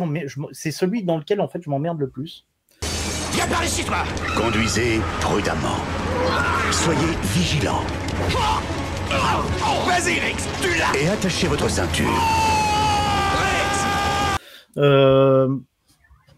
Pas vraiment de grosses scènes marquantes, à part l'introduction avec le mec avec sa combinaison et puis son lance-flamme, et puis Murtaugh qui se retrouve en caleçon à fleurs dans la rue sous la flotte. À cœur. Ah oui, cœur, pardon, pas fleurs. En plus, j'avais les cœurs dans la tête. Et voilà, ça c'est la scène que je retiens. La deuxième scène que je retiens, et c'est terrible quand même pour un Arme Fatale, c'est le moment de la scène du gaz hilarant que je trouve rigolote. Ils veulent interviewer l'Asiate et puis vieil Asiate, et puis au final voilà. Et puis au final, ils se mettent tous le masque et puis ils sont complètement défoncés. Et je trouve voilà que c'est la scène qui me revient à l'esprit, que j'aime bien, qui me fait sourire. Bon, on peut regretter que Mel Gibson ait lâché la coupe mulet. Le beau-fils, l'introduction du beau-fils, personnage en plus qui apporte encore de la comédie supplémentaire. Il y avait déjà je trouve qu'il sert pas à grand chose. Il y avait déjà Léo, ça allait bien. Voilà, peut-être la scène de fin aussi, avec le combat final contre Jet Li, qui est, je trouve, très long, mais par contre qui est assez violente. Je ne devais pas te le dire, mais Lorna est enceinte, tu vas bientôt être papa. Qu'est-ce que tu dis? Que tu vas être papa. Mel Gibson. Salut les filles. On y va. Et tu sens qu'ils en chient, et tu te dis comment ils vont réussir à le battre, parce que Murtaugh se fait défoncer, Mel Gibson se fait défoncer. L'arme fatale. Et puis au final, tu te dis à la fin, tu te dis ils vont peut-être pas s'en sortir ce coup-ci, parce que là ils ont vraiment un ennemi qui peut-être pas physiquement et pas aussi fort qu'eux, mais par contre au niveau de la maîtrise des arts martiaux et la vitesse qu'il a et la jeunesse, et ils ont pas le level à côté. Et tu te dis quand ils tombent dans la flotte, etc., tu te dis ils vont peut-être crever. Et ça, je trouve, c'est le côté intéressant du film. Sinon, était-il utile? Absolument pas. Après, voilà, ça reste un bon divertissement. Danny Glover. Tiens bon, je suis en dessous. Qu'est-ce que tu vas faire? Me rattraper? Non, je vais pas te rattraper. Mais tiens bon. Bon, Chris, je pense que le mot sur le 4. Le 4 et le 3, je pense qu'ils sont vraiment faits pour les fans. Hein, tu vois. Mais le 4, moi, c'est celui que j'aime le moins. Il se regarde bien. C'est un petit peu, on va dire, la nouveauté. Mais c'est plus que, je me fais un peu chier devant. Enfin, heureusement qu'il y a Jet Li dedans qui et justement, les scènes de combat avec Jet Li, non plus. Justement, je trouve que Jet Li amène. Je trouve que par contre, si on prend même dans le 2, je trouve que Jet Li, c'est le plus dangereux. Jet Li, il le plus fort des méchants, bien sûr. Hein. Ah ouais, Jet Li dedans. Et je crois que c'est je crois qu'à Jet Li, c'est sa première grosse production, hein, dans Fatal 4. Son premier film. C'est son premier film à Hollywood. Ouais. C'est son premier film Canary. Ouais. C'est vrai qu'il est très froid, il parle pas beaucoup, il a pas d'expression. Ce qui est bien, c'est que justement, il parle, on l'entend pas parler souvent. C'est ça qui est bien, en fait, je trouve. Oui, et ce qui rend son personnage assez inquiétant. Qu'est-ce que c'est? Opération Drag Queen? Je veux me marier ou il n'y aura pas de bébé. Veux-tu m'épouser? Dans un film de Richard Donner. Ouais, c'est ça. Il parle pas beaucoup, il est de petite taille, donc forcément, on le juge un petit peu par sa taille, tu vois. Mais en fait, le gars, même ses propres hommes, c'est une machine. Il les défonce. Bah ouais. Et tu sens que même là, quand ils arrivent, là, cette photo-là est bien placée, c'est que tu sens que même Mel Gibson et puis Danny Glover, quand ils voient Jet Li arriver, ils sont pas motivés à aller le combattre parce qu'ils savent qu'ils vont se faire défoncer. Et ils y vont vraiment, c'est notre devoir, faut qu'on y aille, quoi. Bon, allez, go. Il n'y a pas le choix. Et c'est là que tu vois que l'âge fait aussi son effet. Tu vois, sur des combats, ils savent que maintenant... Roger, ils le disent dans le film. Dans le film, ils le disent également, qu'ils ont, voilà, je me sens vieux, Roger, voilà. Ouais, mais même, tu vois, il y a par contre une scène, moi, qui me tue de rire à chaque fois, c'est quand ils sont dans les vestiaires, t'as Roger qui va pour ranger son arme et il tire une balle. Ah ouais. Non, mais l'âge, la vieillesse est un point majeur du film, en fait, sur le scénario, tu vois, ça le met vraiment en avant pour dire que, voilà, on commence à vraiment être vieux, là, cette fois, parce que Roger, faut pas oublier que sa retraite, il la cherchait depuis le premier. C'est le clap de fin, là. C'est le clap de fin. Et là, t'as Martin qui le rejoint gentiment, tu vois, parce qu'il commence de plus en plus à dire aussi que je commence à être vieux, bah, à la fin, il le dit, trop vieux pour ses conneries. Même lui, tu vois, qu'il s'est assagi maintenant. Là, cette scène-là, elle tue. Le même délire. Donc, quand il devient une capitaine. Il dit, mais vous allez faire quoi? Dis qu'on est capitaine. Ils sont contents, ils vont se dire, ça y est, fini l'action, on va rester au bureau. Ma parole que non, ils vont y aller. Ah, un point positif aussi que j'oublie. René Rousseau, le personnage de René Rousseau, est enceinte dans le film, donc on la voit pas beaucoup. Oui. Donc ça, c'est un point positif du 4. Nous n'avons jamais parlé de mariage? Quoi qu'il arrive, je serai là. Chris Rock, il est grand temps d'apporter un peu de sang neuf. La seule chose que je veux, c'est que ça soit pas le mien. Eh bien là, c'est là que je trouve qu'il y a un décalage entre le 3 et le 4. Ouais. Parce que tu vois, ils ont pris un coup de vieux et c'est que maintenant qu'elle est enceinte. Ouais. Tu vois? Ouais, et vous, qui un petit mot sur le 4, là. Nous, c'est le premier qu'on a vu au cinéma, celui-là. C'est le seul au ciné, ouais. On avait passé un bon divertissement, c'était cool. La scène du début, comme Matt. Toujours très marquante, la scène du début, même c'est un peu con comment on fait passer. La rencontre avec ce petit chinois qui marquera nos esprits par la suite, tu vois, parce que Jet Li, on le connaissait pas avant ce film-là, en tout cas nous. Et puis après, on s'est intéressé à lui, même avec ses productions hongkongaises qu'il a fait avant. Et puis ça reste un grand acteur par la suite, tu vois. Parce que et depuis, vous matez en boucle, Roméo doit mourir. Ah bah j'adore ce film, j'allais y venir justement, Matt. J'adore ce film. Excellent film. À la base, vous saviez que Jet Li, il aurait dû d'abord pas jouer ce film, et en fait, c'était Jackie Chan qui était pressenti.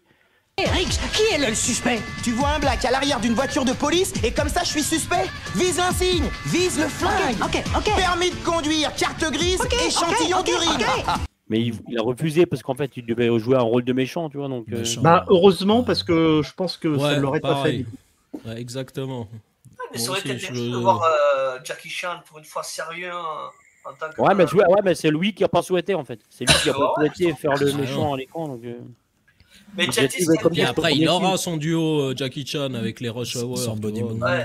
Ouais, c'est vrai. Même délire, plus ou moins. Non, t'aurais pu mettre un Donnie Yen, par contre, à la place, qui est un peu dans le même style que, comment dire, qui peut très bien être froid, distant, et maîtriser les arts martiaux. Que Jackie Chan, il est vraiment dans l'exubérance, donc. Ouais, c'est ça. Non, ça aurait vraiment, ça aurait fait un vrai paradoxe en fait pour nous, le public, connaissant Jackie Chan. Ça nous aurait vraiment choqué en fait, je pense. Je sais pas si on l'aurait accepté. Tu vois. On a tellement l'habitude de voir faire le con, et funky et drôle et toujours être d'être le gentil. Mais peut-être en vrai, c'est aussi ça aussi qui s'est dit, le mec. Tu vois, peut-être il se dit que le public il a pas la. Il le voir comme ça. Il veut pas me voir dans un rôle d'antagoniste, quoi. C'est ça. Mais après, non, Jet Li, il fait le taf parce qu'il paraît, ils ont ralenti les séquences où ils se bastonnent, Jet Li en plus. Non, mais après, les phases de baston, comme Steve l'a dit, moi je les ai tellement qu'il allait vite, le mec. J'ai bien kiffé les phases de baston. Déjà, tu vois, dans le baiser du dragon, il envoie du steak. Après, c'est vrai qu'il a pas beaucoup de texte, mais c'est ça aussi qui le rend menaçant, entre guillemets, quoi. Est-ce que vous savez quand Jet Li et Mel Gibson ils rejoueront ensemble dans un film? Allez, petit interro du soir là. J'ai rien bien en tête. Expendables 3 les mecs en 2014. Ah bah oui. Oui, c'est vrai, ouais, juste. Putain, oui, c'est vrai. Ouais, c'est vrai. Ouais, Expendables. C'est vrai qu'on les oublie un peu. D'ailleurs, heureusement qu'il y a Mel Gibson dans Expendables 3 parce que c'est quand il apparaît, c'est vraiment le meilleur de tous. Donc parce que le 3, bon, tu me diras, c'est un chef-d'œuvre par rapport au 4. Par rapport au 4, ouais. Ouais. Et c'est quoi ça aussi, il faut que ça s'arrête, ça. C'est quoi qu'il a comme maladie, Jet Li? Il a une maladie, je sais plus. Neuronale, je crois. Il a des trucs. Oui. Après, grosse mention à René Rousseau qui est enceinte et qui fracasse un des mecs, homme de main, à Jet Li quand même. Donc elle est vraiment puissante, cette nana, c'est incroyable. Putain, moi ça m'a choqué ça quand j'ai vu ça dans la baraque là, quand ils se retrouvent tous dans la maison en train de se bastonner là, avant qu'ils mettent le feu là. T'as René Rousseau forte, mec, qui met à l'amende. Mais vraiment, elle le fracasse. Hein, oui, c'est-à-dire, elle le fracasse bien. Quoi. Moi, je sais pas, ça vous a pas choqué, après, elle prend un gros coup de Jet Li. Ouais, mais après, il faut que Jet Li arrive. Les autres, ils servent à quoi? Alors, bref, ça m'a un peu sorti du film. Ensuite, Chris Rock. On a déjà, comme tu l'as dit, Matt, on a Joe Pesci déjà qui est là pour faire ce rôle. On adoucit encore plus le scénario avec Chris Rock. Bah, ça devient encore plus comédie que le 3 en fait. Puis Chris Rock il fait vraiment. Chris Rock pour le coup, contrairement à Joe Pesci, c'est Chris Rock qui fait vraiment du Chris Rock dedans. Donc exactement. Surtout avec la scène où ils parlent entre deux, les gars, tu sais, justement dans le commissariat avec le portable et tout. Ouais, si vous vous rappelez cette scène. Ouais, c'est que bien sûr, mais inutile Chris Rock dans le film. D'ailleurs, vous savez qui aurait dû jouer son rôle à la place de Chris Rock? Eddie Murphy. Exactement. Je rigole, mais c'est vrai. C'est vrai. Ouais, c'est vrai. Eddie Murphy et puis Will Smith peut-être éventuellement. Ouais, voilà. C'est pour ça qu'il a mis une claque plus tard, tu vois. Ouais, bah oui. Ce que j'allais dire, il aurait pu lui venger. Tu m'as pris mon rôle à l'époque, salaud. Bon, je sais pas si. Très sincèrement, je suis pas persuadé que Will Smith, avec le recul, le regrette que Chris Rock lui ait. Bah, c'est ça, c'est que franchement, vaut mieux que ça soit Chris Rock. Hein, parce que c'est pas un grand rôle, que c'est un rôle de merde, hein, au final, quand tu regardes, mec. Hein, puis il fait son show pendant tout le film. Après, Chris Rock, au ciné, il a pas non plus une rôle très marquant, tu vois. Après, en tant que stand-upper, c'est un des meilleurs, ça, y a pas à chier. Ça, je valide fort, tu vois. Mais au cinéma. Entre le stand-up et le cinéma, c'est vrai que c'est pas toujours pareil. Voilà. Après, j'ai rien contre Chris Rock. Hein. Moi, j'adore ce mec, mais en mode comédie, quoi. Tu vois. Ouais, non, moi non plus, j'ai rien contre Chris Rock. Je le trouve en plus plutôt sympathique, mais il est vrai que son rôle dans L'Arme Fatale, il sert à rien. Et il sert à rien. Il fait du Chris Rock. Ça apporte rien, quoi. Bah, c'est que ça n'apporte rien, alors, comme tu dis. Mais voilà, après, ouais, c'est assumé, donc c'est comédie, grand spectacle. Bah, c'est nouveau pour les fans, comme Chris l'a dit avant, c'est vraiment pour retrouver de nouveau nos deux protagonistes. Et puis il s'est passé du temps entre le 3 et le 4. Exactement, ouais, et puis s'il y a un 5, bah, ça sera pour les mêmes raisons. Et puis, dis-toi, justement, du coup, on va rebondir, on a assez parlé sur du 4. Alors, L'Arme Fatale 5, alors. On va faire un petit tour de table. Bonne ou mauvaise idée? Le projet, il est évoqué depuis 2008, avant d'être abandonné, forcément. Donc, moi, je trouve que c'est une mauvaise idée, perso. Voilà. Matt, bonne ou mauvaise idée? Pour le plaisir de les revoir, oui. Mais alors, attends, j'ai pas fini. Mais maintenant, il aurait déjà dû sortir le 5, parce que depuis 1998 il y avait temps. Mais c'est comme l'Indiana Jones, si tu avais voulu en faire un 4, il fallait le sortir 4 ou 5 ans après le dernier. Là le problème c'est que t'as 25 ans d'écart. Comment ils vont justifier, parce que les pépères ils commencent à vieillir, hein. Danny Glover il a 78 ans, va falloir se manier pour le faire. Moi j'ai peur que le risque y est, c'est que ce soit peut-être que le film sera bon, peut-être, je l'espère, mais que ça fasse un gros four au box-office, parce que au final, les héros qu'on a aimés dans notre enfance et notre jeunesse, on n'aime pas les voir vieux. C'est le syndrome Indiana Jones 5. que j'ai revu il n'y a pas longtemps, et je trouve que c'est un bon Indiana Jones. Et bah ouais, mais les critiques qui sont sorties, c'est bah ouais, mais on n'a pas envie de voir un mec de 80 ans faire ce qu'il faisait quand il en avait 45. Et j'ai peur que ce soit... Parce que comment on peut justifier que Murtaugh, à 80 balais, qui a pris sa retraite depuis le 4, va revenir faire de l'action et être crédible. Alors il sera plus forcément flic, il va reprendre, j'imagine, c'est moi qui extrapole, hein, mais j'imagine qu'il va venir aider Martin Riggs sur une connerie, sur une histoire, et puis bon, Mel Gibson, ça pourrait passer, mais j'ai peur que ce soit vraiment là pour le coup.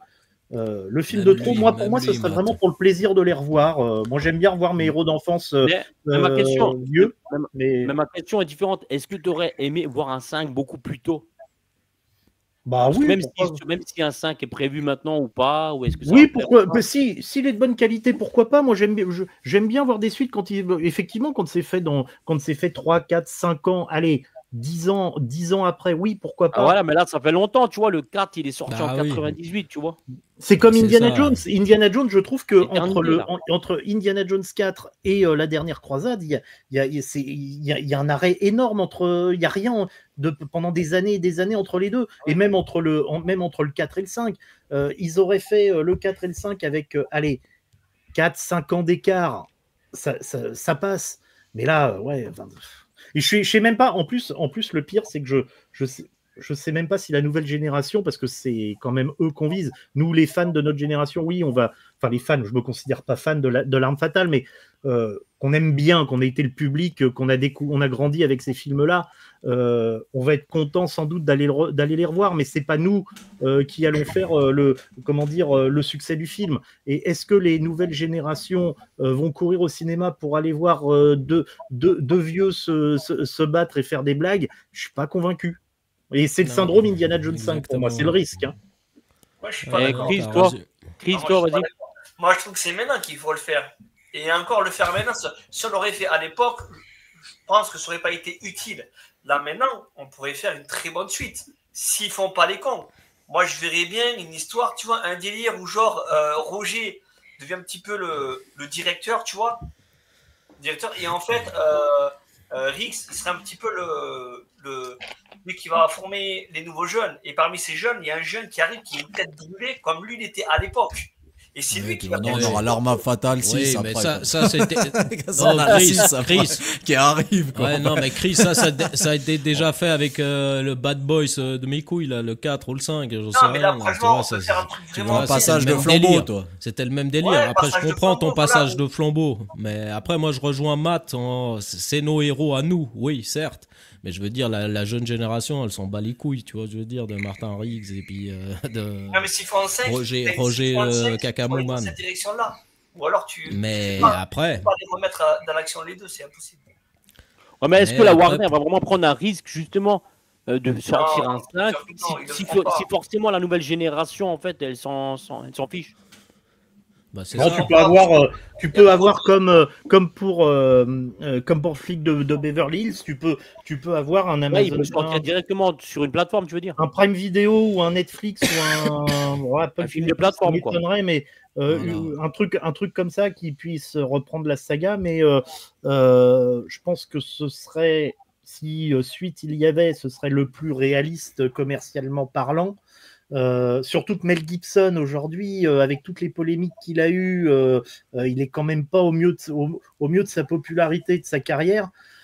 Il fait quand même beaucoup de direct-to-vidéo à 2 balles depuis pas mal d'années, comme beaucoup d'acteurs de sa génération. Oui, mais donc ça reste commercialement parlant, alors en tant qu'acteur, je suis d'accord, mais en tant que réal, c'est pas ce niveau-là. En tant que réal, c'est autre chose. Le côté positif, c'est que si c'est fait, les dernières infos qui sont sorties ces derniers mois, c'est que ce serait lui qui le réaliserait. Sur le scénario de Richard Donner. Systématiquement, tu vois, lui, il veut le réaliser, je vais le réaliser, mais en fait, il se passe jamais rien, en fait. Mais ce serait même dégradant pour Mel Gibson de le réaliser et de jouer dedans, tu vois. Parce que je trouve qu'il a fait le tour de l'Arme Fatale. Et puis ça reste, pour moi, voilà, comme Steve a dit, ok, certes, il sort des Il n'a pas des grands rôles à l'heure actuelle, mais je veux dire, en tant que réalisateur, le mec, il n'a plus rien à prouver, tu vois. Puis je trouve que ce serait revenir en arrière que d'essayer de rejouer sur la nostalgie des fanboys qu'on peut être, nous, ou même des plus hardcore comme Chris, tu vois. En tant que c'est ça que je trouve. C'est que moi, j'aimerais bien revoir Mel Gibson nous refaire un autre film original comme lui seul sait les faire, tu vois, je veux dire. Ouais, mais justement, vraiment de Mel Gibson. Le but, c'est de faire un nouveau film d'arme fatale, mais qui ne soit pas un fanboy, un vrai film d'action. Le problème aujourd'hui, c'est que si aujourd'hui on n'est pas capable de faire une putain de bonne suite avec d'amener un renouveau, mais dans ce cas-là, tous les films qui vont sortir, ce sera toujours de la merde. Donc si Chris, il faut garder les armes fatales comme on les a kiffées, puis arrêtons de faire des suites inutiles, mec. Le problème qu'il y a, c'est si on fait systématiquement ce genre de suite, en fait, elles sont vouées à l'échec à l'avance. Pourquoi ? Exactement, et tu chies sur les autres. Parce que systématiquement, on va dire la même chose. Ah, il n'y a pas la magie du premier, du deuxième. Exactement. La colorimétrie, il n'est pas pareil. Il y a trop de CGI, le scénario, il n'est pas si. Ils sont trop vieux. Il y a trop de D.I.G. Non, puis ça ne marcherait plus à l'époque actuelle. Non, puis ce qu'il faudrait faire, pour moi, vu qu'ils sont vieux, comme vous le dites depuis tout à l'heure, il faudrait jouer là-dessus encore plus. C'est-à-dire, moi, en fait, si un Arme Fatale 5, non, mais justement, moi, ça ne me gênerait pas. Mais il faudrait descendre le cran humoristique de 10 crans, mon pote. Ouais. Tu vois, je veux dire, il faudrait vraiment qu'un des deux, par exemple, chope une maladie, un truc, un problème de santé, vraiment que ça devienne plus dramatique pour moi, que ça devienne un gros drame. Un des deux doit crever. Que ça devienne vraiment un drame, qu'on les voit avec les beubards, vraiment des flics, tu vois, vraiment qui ont de la bouteille, tu vois, vraiment. Voilà, comme Grand Torino. Là, je suis le premier à signer. S'il y a un scénario qui va vraiment dans les bas-fonds comme ça, le problème, c'est que les armes fatales se sont trop instaurées dans l'humour. Ça va être compliqué de faire ça. Mais moi, j'adorerais que ça tourne comme ça. C'est-à-dire qu'on voit un des deux, il y a un Alzheimer, un truc qui leur traîne à la gueule. Que voilà, ça joue vraiment sur le scénario et que ça devienne vraiment sombre, tu vois, vraiment sombre. Et là, ça pourrait être cool. L'arme fatale dans le délire de 16 blocs avec Bruce Willis, tu vois, dans le même temps. Tu vois, le flic qui en peut plus, tu vois. Voilà.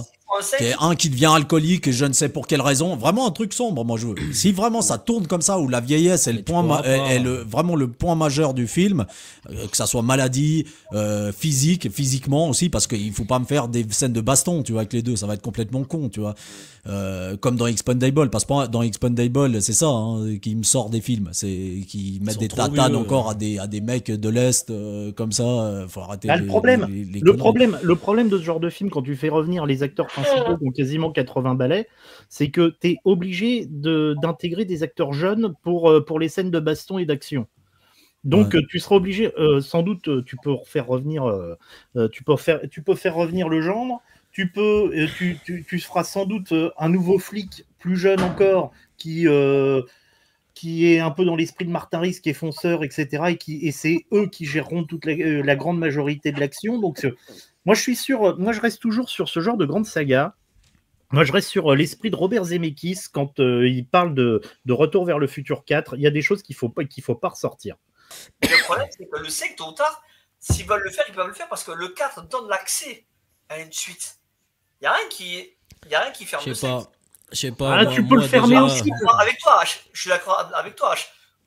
Faire une suite, ce serait inutile. Mais là. Non, ben moi, il faut que ça soit une suite qui nous dépayse, en fait, qui nous change, que ça soit vraiment original. C'est-à-dire, c'est pour ça que je suis vraiment dans le côté sombre. Il faut que ça devienne un polar noir. Tu restes dans la comédie humoristique, ça va pas. Voilà, c'est ça. Il faut vraiment que ça devienne du polar noir, que ça devienne vraiment un truc sombre, qu'un des deux a perdu sa femme, que ça soit Roger qui a perdu un de ses enfants, j'en sais rien. Il faut qu'il y ait vraiment une histoire de vengeance, mais vraiment plus hardcore et pas juste se battre pour la cause d'être flic, tu vois, je veux dire, sans rien perdre autour. Il faut qu'il y ait une cause, une motivation un peu plus sombre, tu vois, un peu plus dark. Tu vois, derrière leur péripétie, tu vois. De l'enfant de Rix, tu vois. Voilà, et puis je reste dans le truc, à cause de la vieillesse, tu peux choper une certaine maladie, que ça joue vraiment un rôle majeur dans le scénario, quoi. Qu'il y ait un truc vraiment dark, quoi. Que les mains tremblent, tu vois, quand tu tiens le flingue. Vraiment que la vieillesse soit vraiment Non, sinon, le moteur du voilà, film. Tu peux faire un gros drama. J'ai une idée de gros drama. C'est que René Rousseau, on apprend qu'elle est morte en donnant naissance au fils de Riggs, et que le fils de Riggs, du coup, s'est radicalisé et a foncé en camionnette dans un marché de Noël. Et ça démarre là-dessus. Voilà. Voilà. Ah bah là, c'est du gros drama. Là. Et tue Riggs à la fin, quoi. Tu vois, là, ce serait bien. Non, vraiment, il faut que ça devienne vraiment plus sombre. Mais le problème, c'est que tu peux pas le faire, ça. Parce que ces 4 précédents films ont tellement surfé sur l'humour avec les punchlines, les trucs, que ça va être compliqué. Tu vas te décevoir, peut-être, si tu fais ça. Mais moi, j'adorais.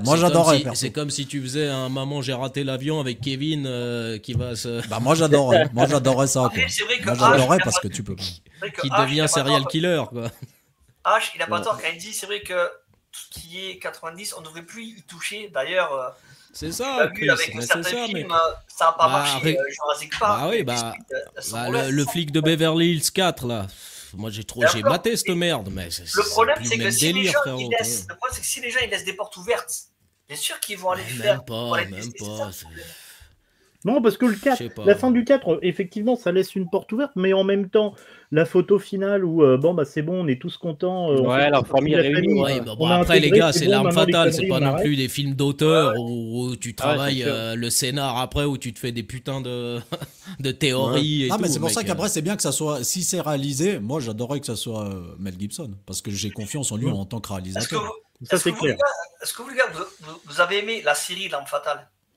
Bah, j'allais y venir justement. J'ai regardé 4 ou 5 épisodes, j'ai bien aimé au début, mais je me suis arrêté parce que au bout d'un moment, c'est quasiment une affaire par épisode, ça dure 25 épisodes la saison, moi ça me gonfle ce genre de format. Mais j'avais bien aimé par contre le nouveau Martin Riggs qu'ils avaient pris, j'avais trouvé que c'était assez fidèle au personnage et que le mec était pas mal. Je trouve que celui qui joue Roger, moi, je le trouve trop comique, trop. Moi, j'ai pas. C'est l'un des frères Wayans. Ouais, c'est un des frères Wayans, lui. J'ai pas accroché à Roger. Par contre, j'ai bien accroché, moi, personnellement, à la nouvelle version de Martin Riggs. J'avais trouvé qu'il était assez badass et que c'était assez fidèle au personnage. Là, je l'avais trouvé pas mal. Moi, j'avais bien aimé. J'avais commencé à regarder, je m'étais dit, tiens, il avait un look un peu plus grunge, ouais. C'est vrai. Je trouvais qu'il avait un look un petit peu trop à Johnny Depp. Il me faisait penser trop à Johnny Depp. Il y avait un air de Johnny Depp. Ça, je kiffais pas trop. C'est vrai.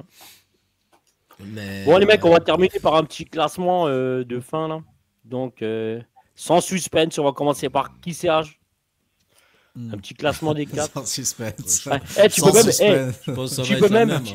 Tu peux même classer le 5 si tu veux.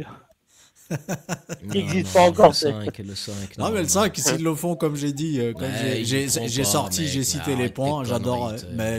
Il va classer en premier le 5 qui s'est fait dans sa tête. Ah, s'ils font ça, pour moi, le 5 sera le meilleur. Oui. Si on y va à la Max Payne, comme ça, un truc. Tu vois, Liam Neeson a sorti un dernier film. Liam Neeson a sorti un dernier film, là. Ouais. Écris-nous un scénario et tu l'envoies à la Warner, on n'en parle plus. Ah, mais totalement. Moi, je veux bien écrire au moins l'intro, tu vois. Non, mais tu vois, comme Liam Neeson a sorti un dernier film, je sais plus comment il s'appelle, là, il est sorti cette année, il est même pas sorti au ciné, je sais plus. Où c'est un vieux mec, tu vois, qui faisait partie d'une pseudo-mafia, et puis qui commence à avoir des troubles des troubles de mémoire, tu vois, des défaillances. Tu vois, jouer un peu sur ça, tu vois, c'est-à-dire, voilà, c'est juste ça, moi, je disais, et ça revienne vraiment plus sombre, mais encore une fois, je répète, le concept, c'est que je pense pas que ça se fera, parce que, voilà, c'est très humoristique à la base, en fait, ça imprégné d'humour, L'arme fatale, donc c'est ça le problème. Ouais. Mais voilà, moi mon préféré, ça restera le premier quand même, après les avoir revus là.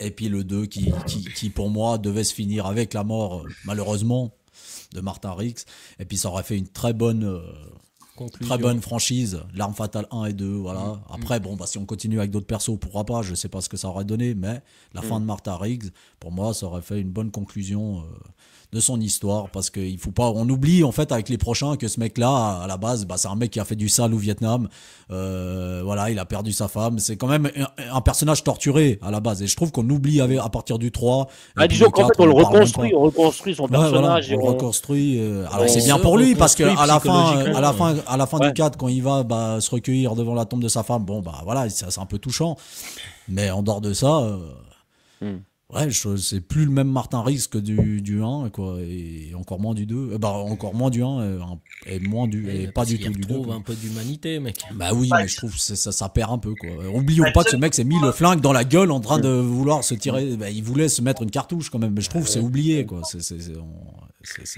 Ça ne suit plus. Sur l'écriture du personnage, je trouve qu'il y a un décalage, en fait. Voilà, tout simplement.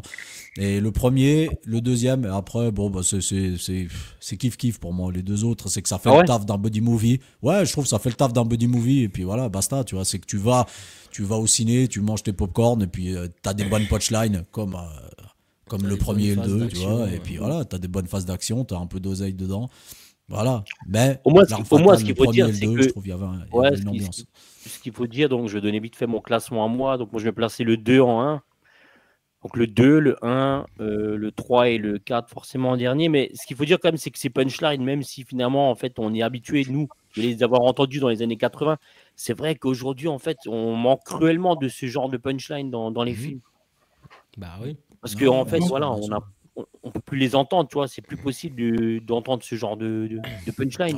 On manque de punchline, on manque de personnalité, on manque de grands compositeurs de musique parce que tu n'as plus de grands thèmes et tu n'as plus de grande musique. Aussi, c'est ce que disait d'ailleurs John Williams là, dans un documentaire récent où il disait que malheureusement sur Disney+, là, c'était il disait c'était l'effet Hans Zimmer, la génération de Zimmer. Et il a pas tort parce que bon, j'aime beaucoup les musiques de Hans Zimmer et je pense que moi personnellement c'est pas le pire parce qu'il a sorti quand même des grands thèmes et des grandes musiques. C'est pas le pire, loin de là. Mais aujourd'hui c'est de la soupe les musiques. Moi avant quand j'allais au cinéma, moi ce que j'aime beaucoup les BO, j'en écoute régulièrement.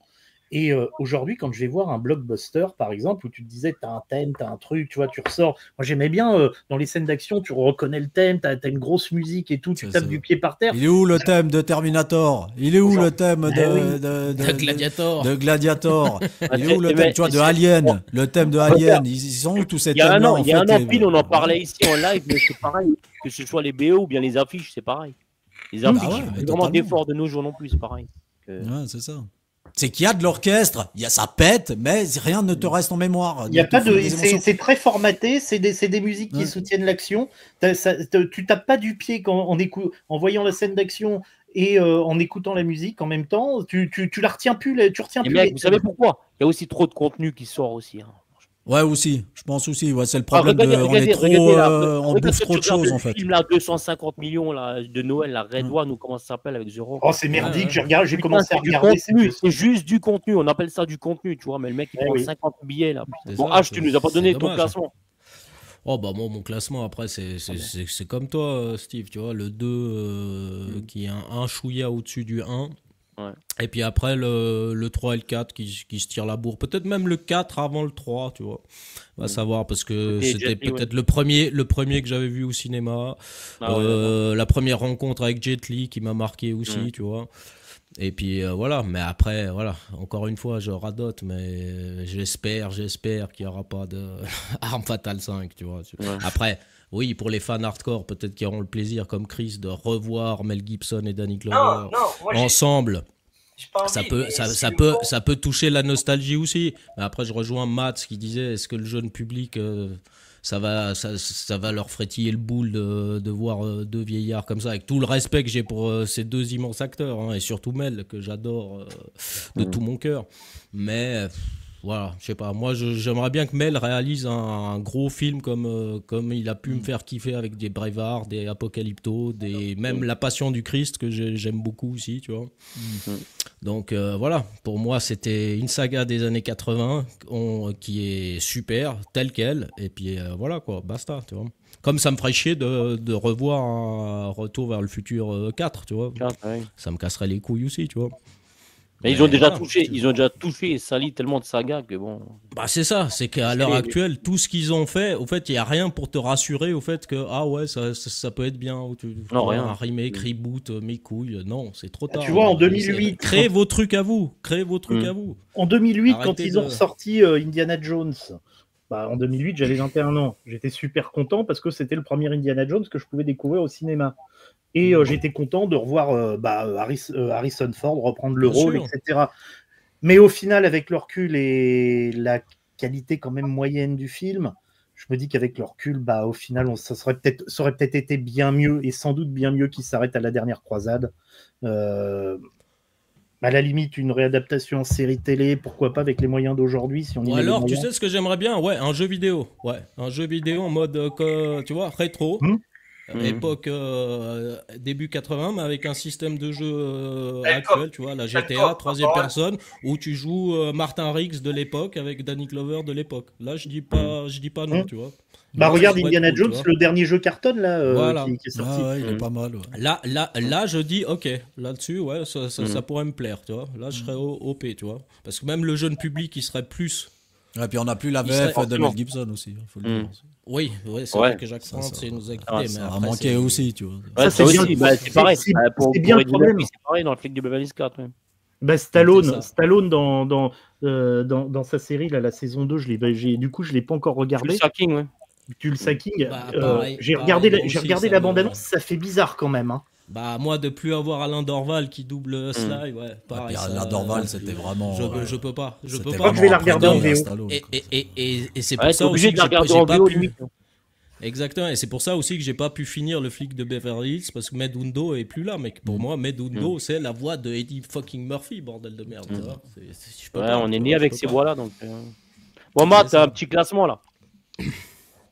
2, 1, 3 et moi quand même bien derrière le 3, le 4. Et Chris? Moi je mettrais le 2, le 1, le 3 et le 4. Bon, les deux premiers, il faut l'unanimité quand même. Mais comme je disais, moi je veux pas qu'il y ait de 5, mais s'il faut un 5, il faut que ce soit vraiment noir, quoi. Mais après, c'est impossible aujourd'hui.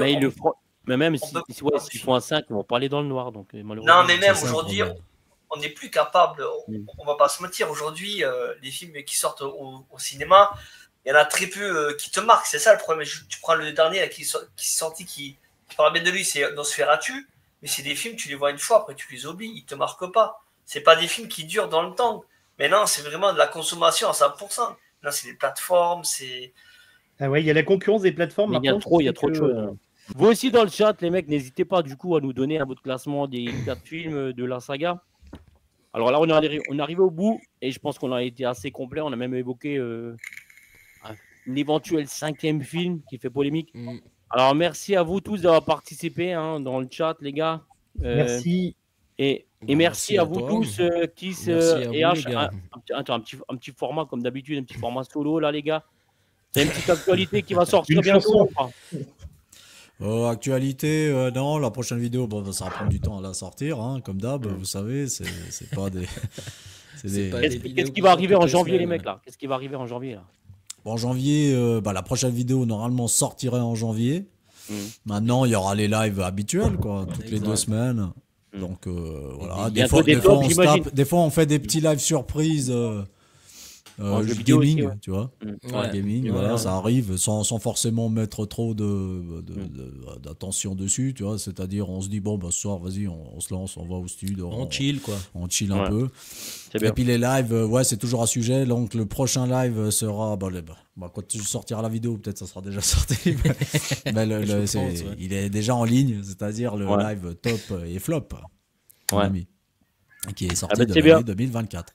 En tout cas, ça m'a fait plaisir de vous recevoir ce soir, les mecs. Ça fait longtemps.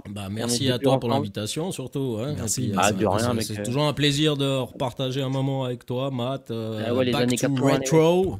Yes. Ouais, ça faisait longtemps. Matt, vu que tu as repris l'actualité, là, faut que je te mette en format solo aussi, là, parce que vas-y, parle-nous un peu de ta chaîne, là. Un peu de pub. L'actualité, voilà, je refais des vidéos, le plaisir est revenu, comme je disais au début. Je refais quelques vidéos, peut-être plus sur le cinéma de genre, plus centré sur le cinéma de genre. Puis j'ai lancé horreur un peu. Ouais, horreur. Le cinéma de genre, c'est assez global, mais plus vers le cinéma d'horreur fantastique et action, ce que j'aime en fait. Et TikTok, où je m'amuse bien, voilà, pour le moment. Et il va y avoir sans doute un nouveau concept sur lequel je travaille et qui m'intéresse beaucoup, où je le ferai en duo avec un nouveau duo que vous connaissez pas. Vous ne l'avez jamais vu parce que c'est un pote à moi. Ça fait 2 ans qu'on parle de faire ce genre de vidéo. Donc, je vous dis pas grand-chose, mais je vais sortir du studio. Ça va être la nouvelle vague et on va le faire en extérieur. Et on a fait des essais ce week-end et ça peut être sympa. Voilà, ça c'est. Et puis je compte refaire des lives d'ici quelques semaines. D'accord, super. Alors, Back to Rétro. Ouais, Back to Rétro. C'est quoi les prochaines vidéos là? Je vais faire une vidéo sur des femmes à poil déjà. Prochaine vidéo, janvier, avec Tom, on a prévu de sortir, de faire une vidéo sur Universal Soldier, film que j'aime beaucoup. Jean-Claude, après... là. Tu vas nous sortir. Attends, tu vas parler de Jean-Claude là. Tu vas forcément nous faire une petite rétro là sur le jardinier, non? Non. Ah, aïe. Non, merci.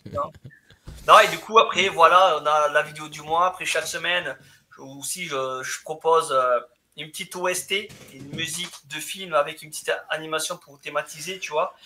Et après, des fois, si j'ai le temps, je fais des petites créations comme j'ai fait pour Van Damme, Bruce Lee, tu vois, tout comme ça, délire vite fait. Et puis voilà, donc c'est des OST, une grosse vidéo dans le mois.